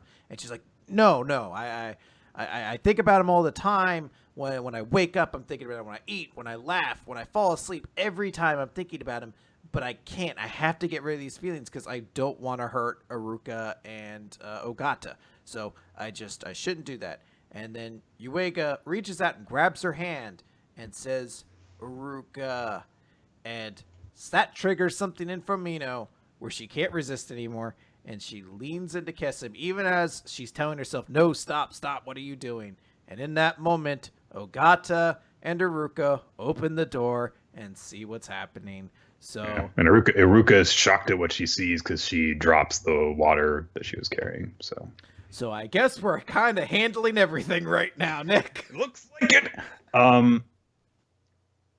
Yeah, I mean, like, this is definitely, this bit with Fumio at the end is interesting because it's like, yeah, this is what happens when you don't like deal with like feelings that you're experiencing. You know, if you just try and push them down inside yourself without dealing with them, which is a thing that a lot of teenagers do when they have those, you know, first loves, is they just kind of like, I can't tell anyone about this. And then it just kind of eats away at them. And especially like when, and it makes sense actually too, that she like has that big thing when she realizes that Yuiga is like thinking about Iruka instead of her, because that's when it kind of like really twists up inside of you. Speaking with it from experience on that. So yeah, I mean, it's going to be interesting to see how they deal with this because, you know, one way or another, like this isn't even thinking about like, oh, who's Yuiga going to end up with? It's just like, well, there's all these girls that are romantically interested in him. And that is something that they are going to have to deal with and work out if they're going to continue being in the same very tight-knit peer group. So, yeah, no, I think this is a pretty significant chapter. Let's kind of see what happens from here. Maybe we're closer to the end than we thought, because this was one of the last things to handle as well, and it seems to be pretty out in the open. I guess Yuiga himself doesn't know yet, since he seems to be pretty out of it, but yeah. All right, let's move on to Dr. Stone. Okay, Z equals 135, counting. I guess it's not time to get stoned. Right. Oh, it's time to get stoned. Sometimes you go low, because low rhymes with stone. Unless you say low. You don't say the last part. We get a flashback that explains how Senku managed to avoid getting petrified and what the hell was going on with everyone else in their, you know, in their group poses and everything. And so basically we see that Senku was trying to figure out how the hell he should deal with this. And he's like, well, maybe if I stick my finger in the revival fluid. But then he's like, but then, I mean, would that prevent me from getting petrified at all? Would it revitalize me after I was petrified? Or would just that part of me that I'm dipping in the fluid be depetrified, which would not help me at all? So he's like, I mean, I would have to experiment to figure that out. And I don't have the opportunity to do that. So the only thing I can do. And Chrome suddenly has that flash of inspiration we saw previously, and he's like, okay, everyone line up spaced evenly apart, and so they all coordinate. And so Chrome's like, okay, look, when your fingertips start turning to stone, send up a signal with your other hand. And that way, as each of our hands go up, Senku can track the speed, do some precise calculations, and that way he can figure out when the Petra beam will reach him. And we get this really cool 2-page spread of everyone doing this, and as they're doing so, each person says something, you know, encouraging people, and you know, like so. Ryusui is being helpful with like you know, it's like beam speed must be this, judging by you know how because, he uses his nautical knowledge. Some people are just saying like, oh, good luck, Senku. Magma's like, figure this out or I'll kill you, Senku, that kind of thing. But it's a really cool 2-page spread of, everyone turning to stone like that. I love it. And Senku is able to do the calculations. He's like, all right, I have to toss the fluid above me at exactly this speed, and in order for it to drop down on me at exactly this point, and I've got to throw it at when the beam is this far away from me. And so he's like, all right, all I need is perfect counting, and I've got 3,700 years worth of practice. So he tosses the revival fluid up, the beam reaches him, starts to turn his hand to stone, and then the fluid falls on his petrified hand, and the stone kind of is crackling as it covers him and explodes off of him. And he's like, all right, so the revival fluid stops the stone. So if you were to actually be completely immersed in it, then it would protect you from the beam. But, bathing in nitric acid would be bad. So Senku sees all the people who, station themselves out in order to help him. And he gives them all a high five as he walks past them like, thanks, guys. And we don't get the moment of him grabbing his hand because he does that afterwards when he comes to what's-his-face, the big guy that Ibarra sent to the center of the island. Because before, Ibarra shattered him to try and grab the device. Senku tried to do that, and his weak-ass hand was like, so it didn't work. So then he tried to set a trap, the one we saw previously, with him trying to trigger the device remotely. And so Senku is like, hey, I'm gonna take that device from you now.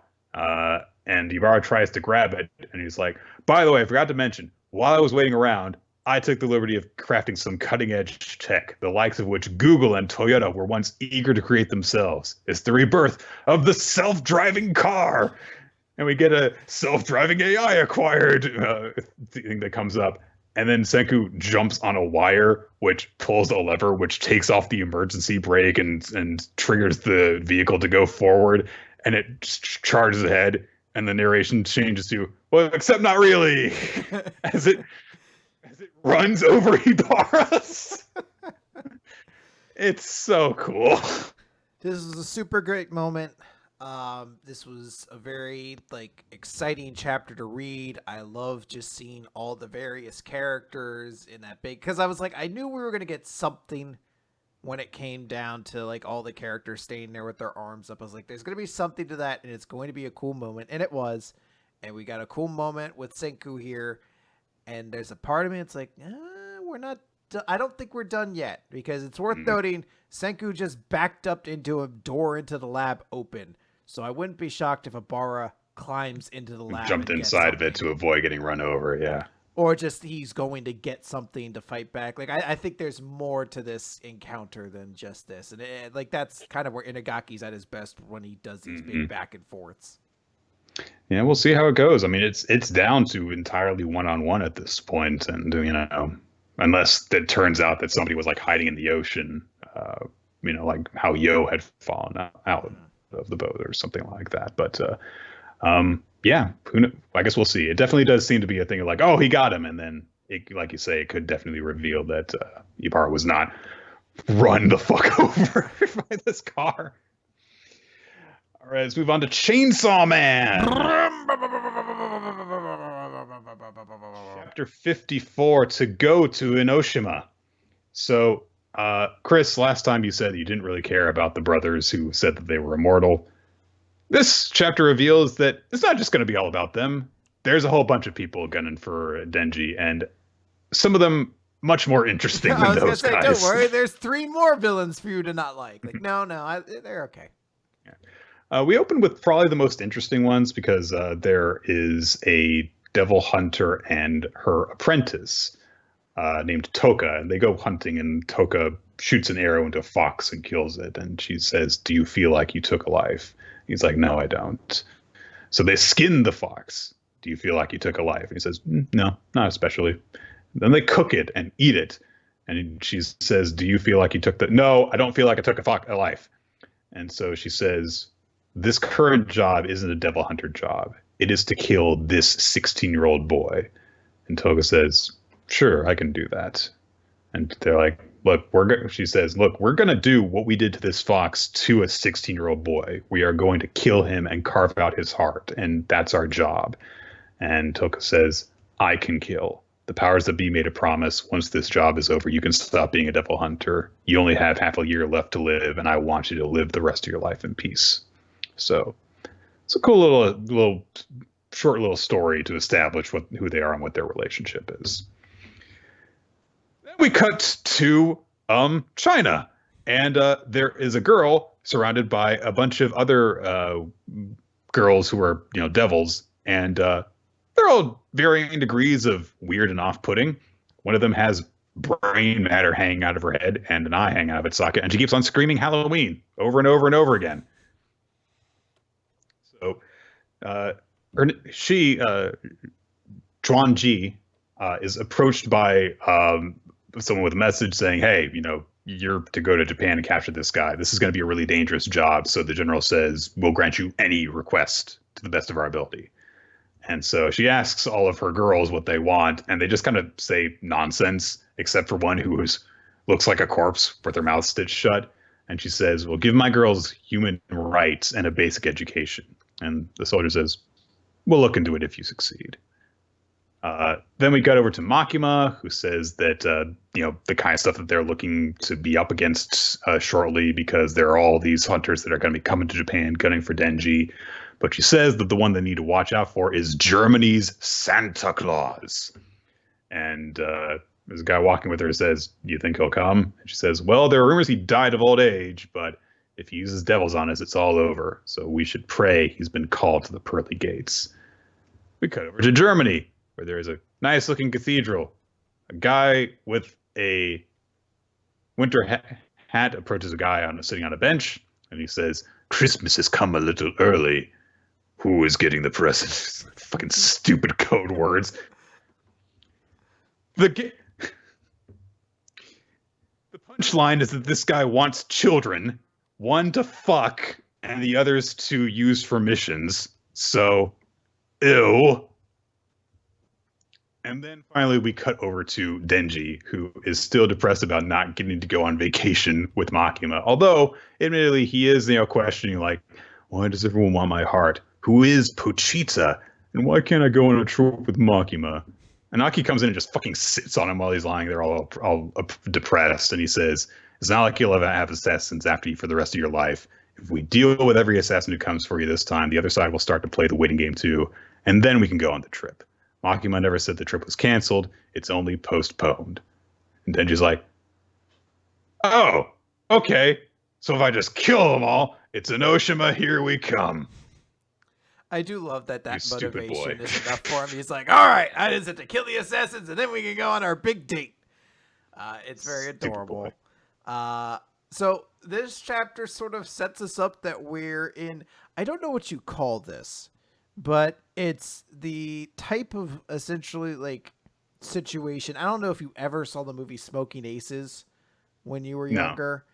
It's garbage. It's the same premise though. A whole bunch of assassins that are very crazy are going to meet for one big like thing. And then like almost all of them get killed immediately. It's very disappointing. So I'm kind of hoping that's not what this is going to be right now, because that's what we're kind of setting up. Like we have all these different assassins coming together to meet up for this big thing. There's been other like versions of this kind of story too. I guess Polar on Netflix was somewhat similar, not the same way. There's another one I'm trying to think of, but I can't think of it for some reason.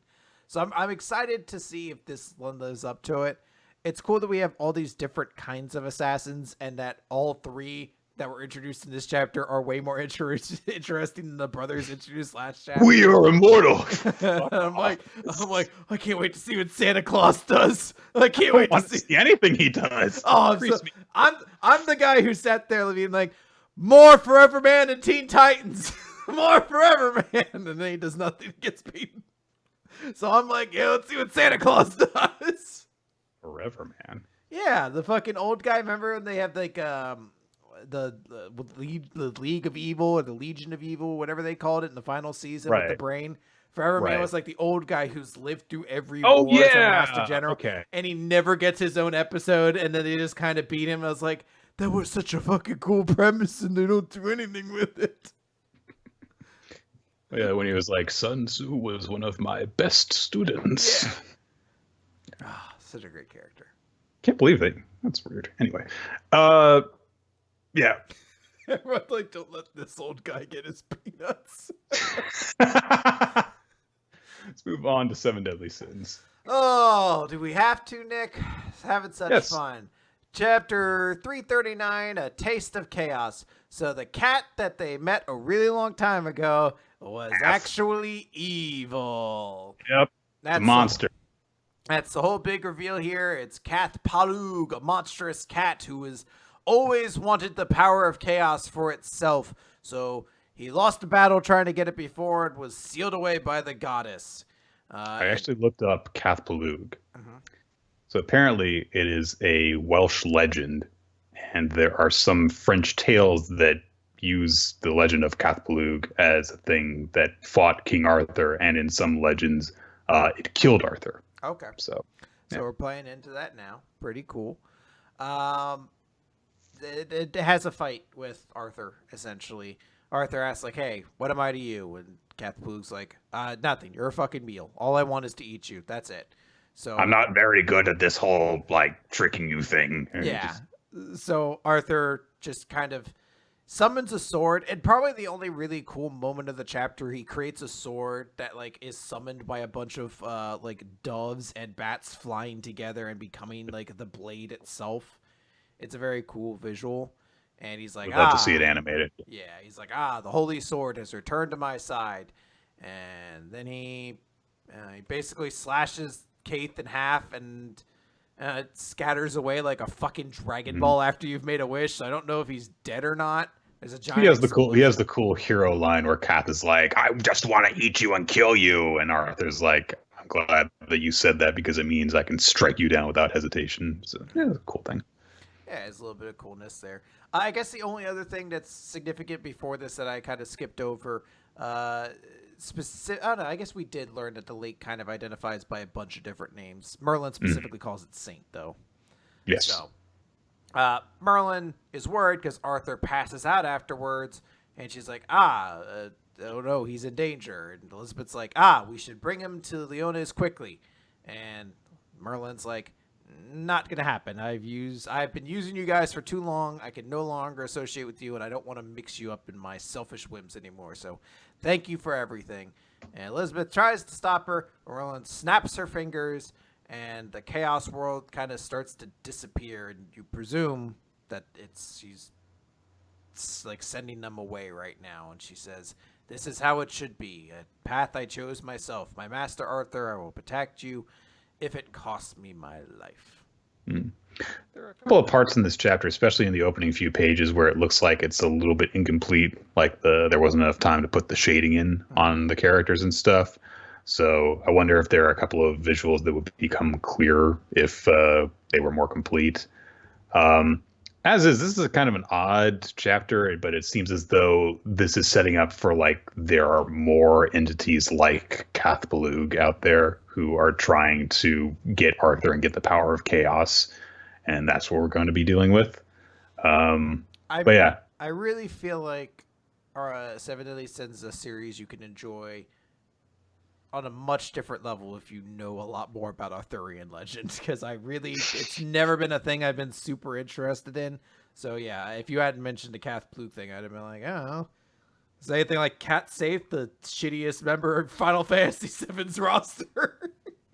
It's a thing it's a thing that gets referenced a lot, apparently, in a lot of different fiction out there. So I was gonna say, I feel like I've heard the term at least Kaith before. So. All right. Promised Neverland, chapter 164, The Smiling Devil. Well, the first half of this is about, hey, remember those kids that the soldiers were protecting instead of rounding up to be killed? Yeah, feel bad for them. Their parents are going to die. Feel bad for them. Okay, moving on. Just did not give a shit. It's like this somber moment, and it's weird because maybe this is like a demon thing, but like the guard's like, what are your names? Allah and Mama. Like, well, that's very convenient. Now it's very nice that they rhyme, so we can cut over to their parents being like, Allah, Mala. please spare them. And they like hold hands. It's supposed to be like a very sad moment, but it's the like sing-songy way of their names makes me feel like it's a Sesame Street thing, like Allah and Mala, all alone now. Allah and Mala. Oh, I hope that they don't kill our children, Eggy and Schmeggy.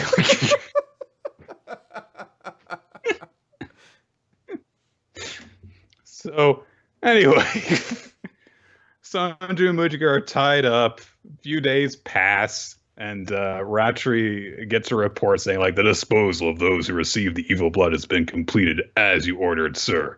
And Sanju and Mujiga will be executed today. Why didn't they do it earlier? Because. So Rachi's like, good job. And they're like, with this, there is no one among them who will threaten the farm system. Ratri says, now only the escapees remain. So he goes to talk to all the kids that used to be at Gracefield House, who are now back at Gracefield House. And they're all tied up except for Nat, who he cuts loose. And he's like, they're alive. Norma and Emma and Ray and the others from your family. They're not just alive. They're doing well. They even attacked the imperial capital, killing the queen and aristocrats. I'm surprised to think they do that. Ha ha ha. And he just, I don't know how he does it, but he breaks Nat's finger without us seeing what he does. Anyway, broke his finger. And everyone's like, no. And Raji gets really pissed off. He's like, oh, you lied to me. Didn't mom teach you not to lie?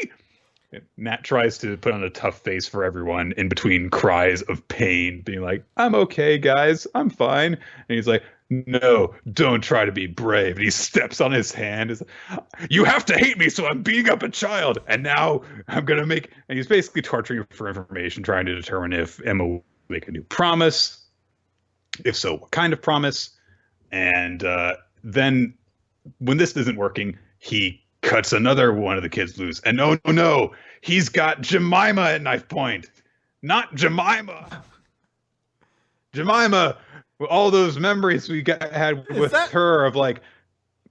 Wait, is that her actual name? It's Jemima. Jemima. Jemima. Or Jemima. What? That feels racist, doesn't it? What? Racism in Promised Neverland with Crone and her big lips? No. Wait, hold on. There's got to be a story here I'm missing. Can't be. I don't remember a single thing that was done, okay? Is there some historical significance to the name Jemima? Or, like, that I'm missing? Or did they just not did they name her after the Sarah mascot? They're like, what's the most notable black character I can think of? And he's like, the syrup lady. God. It's not right. I never realized the character's name's Jemima. So then Ratri is like, you tell me what I want to know. And he's pointing out specifically Anna. Oh no, it's Anna's time to shine, Chris. Oh, good for her. I'm happy. She's getting another shot at the top. I'm happy. And she's like, oh, I don't know. The only thing I know is what medicines to pick out of evolved. This is a weird chapter. Yeah. Just like back-to-back instances of care about this child you know nothing about. It's a kind of a bummer too, to have that moment where he kind of like Peter freaks out and is like, "You lied to me! You lied! You lied to me!" And it's like, this shouldn't have been used this quickly, because you lose a lot of mystique on your character when you have the villain flip out, because suddenly you could see they aren't really in control anymore and they're unhinged. Like, once you do this, you can't really take the step back and gain the same mystique. So it's a bummer there. This is a chapter. It's there. This is a very strong embodiment of the issues that Promised Neverland has had recently, of just pacing issues and all this stuff for this big climax kind of not having really been built up before this point. And I really do wish we could have had a few instances prior to this of Peter Autry demonstrating this, this two-faced kind of nature to him, where a lot of the time he's very in control, he's very polite and calm, and he's with this smiling demon, as is titled in this chapter, and then he whiplashes you with this very aggressive, angry side of him. And imagine if he had captured these kids, and occasionally we cut back to them prior to this of him trying to get information out of them by treating them very nicely, and they're all kind of creeped out by him. We don't know what he's planning to do with them. Let that go by a little bit, and then all of a sudden he gets really fed up with them, and he starts breaking Nat's fingers and yelling at him and all this stuff. And then it's like, okay, here's the mask coming down, but we haven't really gotten enough time to be familiar with that mask to begin with. So, yeah, you're right. Black Clover! All right, Black Clover, page 236. There's no way we're the same. So we start off with a little thing between Asta and Yuno, where they were kids, talking about how they don't have any blood relations, but that means they're connected more than other people, right? Nakama. So, yeah, exactly. They're Nakama. It's indescribable, Nick. There's no direct translation. Then it cuts to Yuno spending time with various members of his guild, who are like, hey, sorry we kind of treated you shitty because you were a peasant. I'm sorry we were classist assholes. Hey, let's go get some It's cool to know that you're super powerful and also our vice captain. Let's be friends with you now that you outrank us. Yeah, I was like, it's nice to know that. I'm sorry we were mean to you that you were a peasant. Now that we know you're useful, we're best friends. Rudolph, your nose is lit the way. Now we can be friends with you. But it does show that Yuno cares about his allies, and that explains why he's really mad, because as our villain says, he's like, yep, about half of your friends are dead and the other half are pretty close to it. Yeah, so, yeah, he killed them. There's a lot of dead people there and a lot more that are about to die. So no, not the members of Golden Dawn. I mean, as long as what Klaus, I want to say, is the glasses guy, he's the only person who we can't account for, I guess, thus far. And so, and this guy start fighting. We eventually find out his name is Gradrios?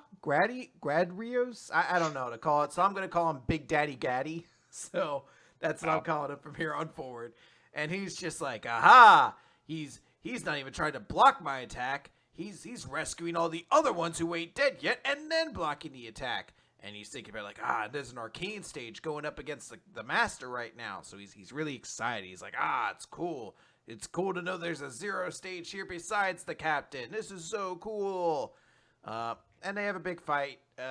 Big Daddy Grady talks about how he's like, the Dark Triad needs arcane stage mages. So I guess indicating they're going to try to take William Vengeance. I don't know. They go super evil, where he's just like, yeah, our last king was a peace-loving idiot who liked to give puppies out and he liked to bathe homeless men and picked up litter, so we killed him, and now we do evil things instead. So we grabbed all the puppies and beat him to death with the puppies. It really does feel like that. And they're like, yeah, no, the strongs are the only ones who should matter. They get to do whatever they want. It's like, but when you kill and you hurt people, how does it make you feel? And he's like, oh, it's the greatest feeling ever. That's why I can't quit. Isn't it the same for you? And Yuno's like, no. And then cuts him with the sword. But the guy blocks it with his stone magic. He's like, aha, you can't beat me with your magic. And then all of his stone things start to break anyway. And he's like, no, my rock is eroding at an astronomical rate. Oh, and thinks, I don't care whether it's as a mage knight of the Clover Kingdom or a prince of the Spade Kingdom. I'll be the one to shut this down. And become the Wizard King. Somewhere out there, Asta perks up and goes Super Saiyan. He's like, what did I just hear? That's actually a pretty cool image in the after, where it shows the after effects of his slash through the guy. It's a cool looking shot with the the wing glistening off of his body and stuff. In terms of Yuno chapters, this was actually pretty good, just because the bar is really low on what to expect from him as a character. So it is pretty rushed to have it be like, I care about all those people you killed, but God, it's something different. Like it's something to give you to chew on. And I care much more about getting revenge for his comrades in the guild than I do about him wanting to beat Asta and be the Wizard King. So yeah, it's more of this, please. Make him a more well-rounded character. Yep, I agree. I thought this was a pretty cool chapter. All right, One Piece, chapter 968, Odin's Return. Guess what? Odin returns in this chapter to Wano. There's a lot of different things that there are so many things that are kind of like seeds into the present that get set up in this chapter. And a lot of stuff is just kind of hinted at because it's from the perspective of Odin's journal and what he knows about what's going on. So, for example, when they get back from Laugh Tale, Shanks comes crying to Roger and says something and then cries afterward. And we don't find out what he's talking about. So there is a bit that, of legends being passed around about what Roger has accomplished. The fact that the government is already referring to him as Gold Roger instead of Gold B Roger, stuff like that. And then there's a moment between Roger and his crew where they're preparing for what's going to happen next because there are all these people on the hunt for him now. And so everyone's like, we'll face everything together. And Roger's saying I can die without regrets. And I'm so grateful to all of you. And they're like, we'll face the future ahead. Just leave it to us. And he's like, I'm disbanding the Roger Pirates. And we get a flashback within a flashback of... Hey, those are the best. I love that you're already in the black border, so they're like, I guess we just go gray border. We just go to a less dark version of white, or more dark. So, we see him kind of following up on the prophecy that Charlie had shared with him about 10 years till the birth of the sovereign. And then 15 more years after that to grow. And after that, Roger says, that voice was speaking the truth. Someone will be born and eventually surpass us. We were just too early. The One Piece, they call it. I wonder who will find it. And Roger's like, well, that'd be my son. And Raleigh's like, you don't have a son. Well, not yet, but... He's like, I've got very limited time. Time to impregnate someone. Time to get busy. So they have a big celebration, and also they're going to take Odin home. Roger says to Odin, I am going to meet with Whitebeard before I die. Do you want me to tell him to send Izo back to Wano? And Odin's like, nah, he's become comfortable on the ship. Tell him, take care of White Kichi for me. And so I was like, all right, we'll do. And there's more narration from Odin's perspective saying, Roger said something to his oldest confidant, Raleigh, the man they call Dark King. He said something to him. God damn it. And probably one of my favorite details in this is the narration says he stepped off the ship. He had a whole bundle of medicine from the ship, Dr. Crocus. His disease was in its final stages, but this was a man's farewell. We were utterly stoic. Not a tear was shed, for the crew of the King of the Pirates would never, ever cry. And everyone is just bawling as they bid farewell to Roger. I love that, Owen's like, no, we didn't cry. We were all big, tough, manly men. I do love it. It's like twice where he does this, it was a man's farewell. Yeah, he does the exact same thing. No tears were shed. As everyone's like, oh, fuck. And, of course, then they've got to drop him off at Wano. And he's like, it's not as though I'm dying. So, of course, we parted with a smile, knowing we'd all meet again one day. We're never going to see each other again. Odin reunites with Toki and his children. And of course, Momonosuke is, gotten all big, and he's basically acting much more like Momonosuke as we know him now, trying to act like he's big and proper and stuff. And so he's like, yes, father. He's like, oh, you've learned proper manners. And then Kinemon, the others show up. Hey, welcome back, scoundrel. Hey, what's up, fuckhead? Dick basket. Welcome back, dick. Hey, welcome back, you big bucket of shit. Of course, it makes perfect sense. The last time he saw them, he's just like, peace out, assholes. Didn't say goodbye properly. But they catch him up on what Toki in particular has been up to because Odin is greeted as basically a hero, largely because of what Toki has been doing to help all the people of Wano out. Oops. Nick, you might want to check your audio. Oh, there we go. Okay. So, then they have that little moment, and then they're like, by the way, bad stuff's been happening too. They say that Ashura is now leading the Yakuza in Kuri, and Denjiro is wandering all over Wano, borrowing and paying back money. But Odin's like, these are not the signs of a good country. That you've got to keep the criminals in check. You've got to borrow money and pay it back all over the place. And they say, yeah, so here's the thing. We've been doing our best to manage the country in your absence, but, your dad's dead. And also Orochi was the shogun's successor. And they finally updated him on what was actually going on while he's been away. And he's like, what the fuck? This guy said that I was like his brother? What the hell? That's not right at all. I just took pity on him because he kept on asking for money. And they also say that, there are all these weapons factories that have started up. Kaido is now supporting Orochi, so things are much more similar to as they are in the present, but just in its beginning stages. But then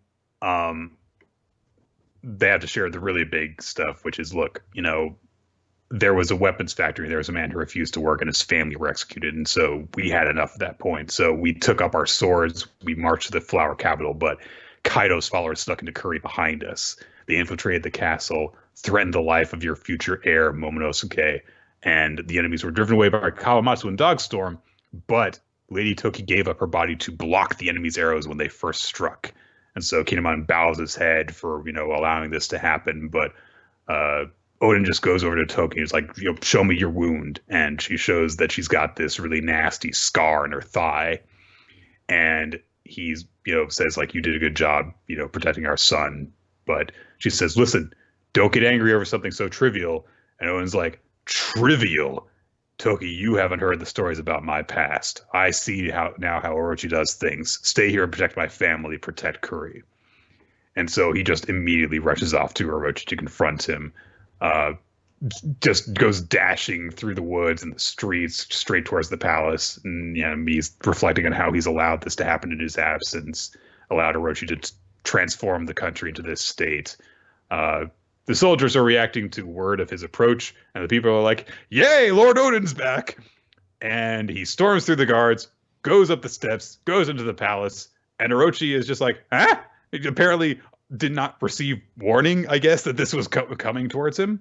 And Odin gets there, and he's like, I'm coming for you. And so everyone's like, Orochi, flee, my lord. And he's like, wait, think carefully. Kaido will do something if you attack me. Think about what will happen to the country. And everyone's like, I'll think about it after I've cut you in two. And the chapter ends with Orochi being like, all right, this guy's crazy. And that's it. So it's a cool chapter. I think we're going to get 2 chapters left of this flashback. This did move things very quickly. So I think next chapter is where we're going to see how Odin dies.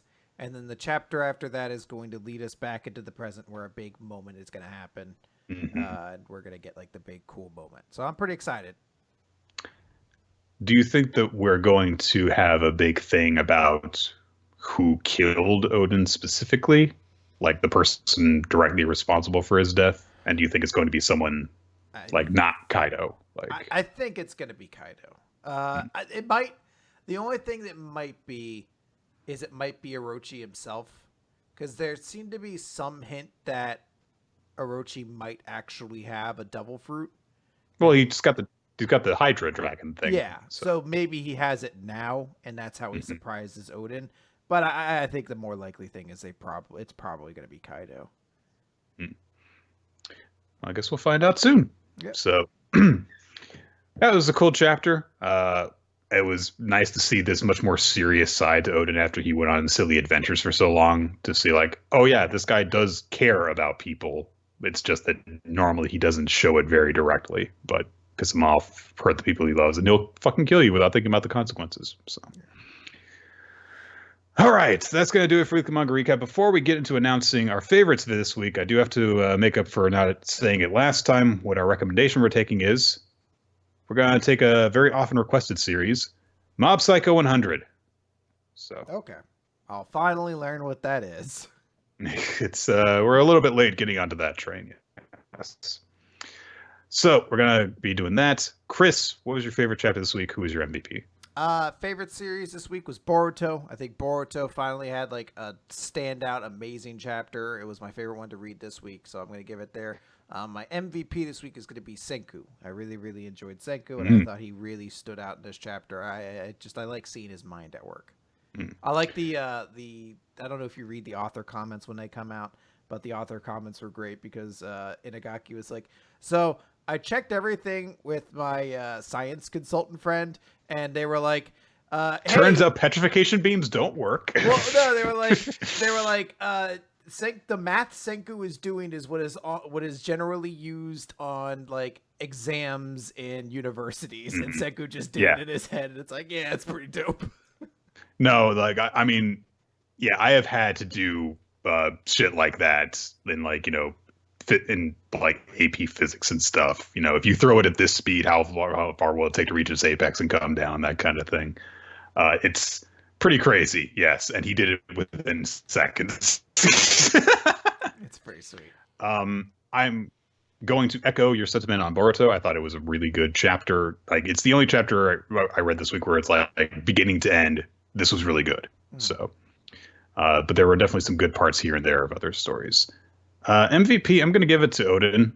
I know that he's been a pretty popular pick lately for us, but I liked not just him, taking action and storming Orochi's palace and stuff like that, but I love the humor of his narration in the lighter moments and stuff, especially that line of like, not a single tear was shed because the crew of Gold Roger would never ever cry. We're too dope for that. We're two manly men. So that's gonna do it. Yep. Thank you everyone for tuning in. Real quick, I'll just mention the audience picked It was a tie. Senku and Quan were the MVPs, and Act Age was the chapter of the week. Because like I'm gonna have to get used to saying that. Yeah, I'm gonna have to get used to being like, I guess they liked it. That's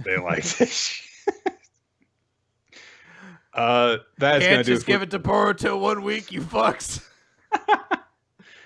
It's going to do it for Weekly Manga Recap, everyone. Thank you for joining us for the show. We tend to record here on twitch.tv/RoloT Wednesdays between 7:30 and 8 p.m. Eastern Time.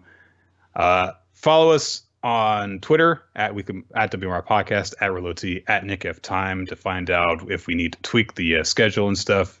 Find out whatever GIF Chris sends out whenever we start recording the show. You're going to check out our past episodes on weeklymangarecap.podbean.com. Be sure to subscribe to us on iTunes, leave a comment, leave a rating, help us to ascend to the top of the hobby section and overthrow the woodworkers.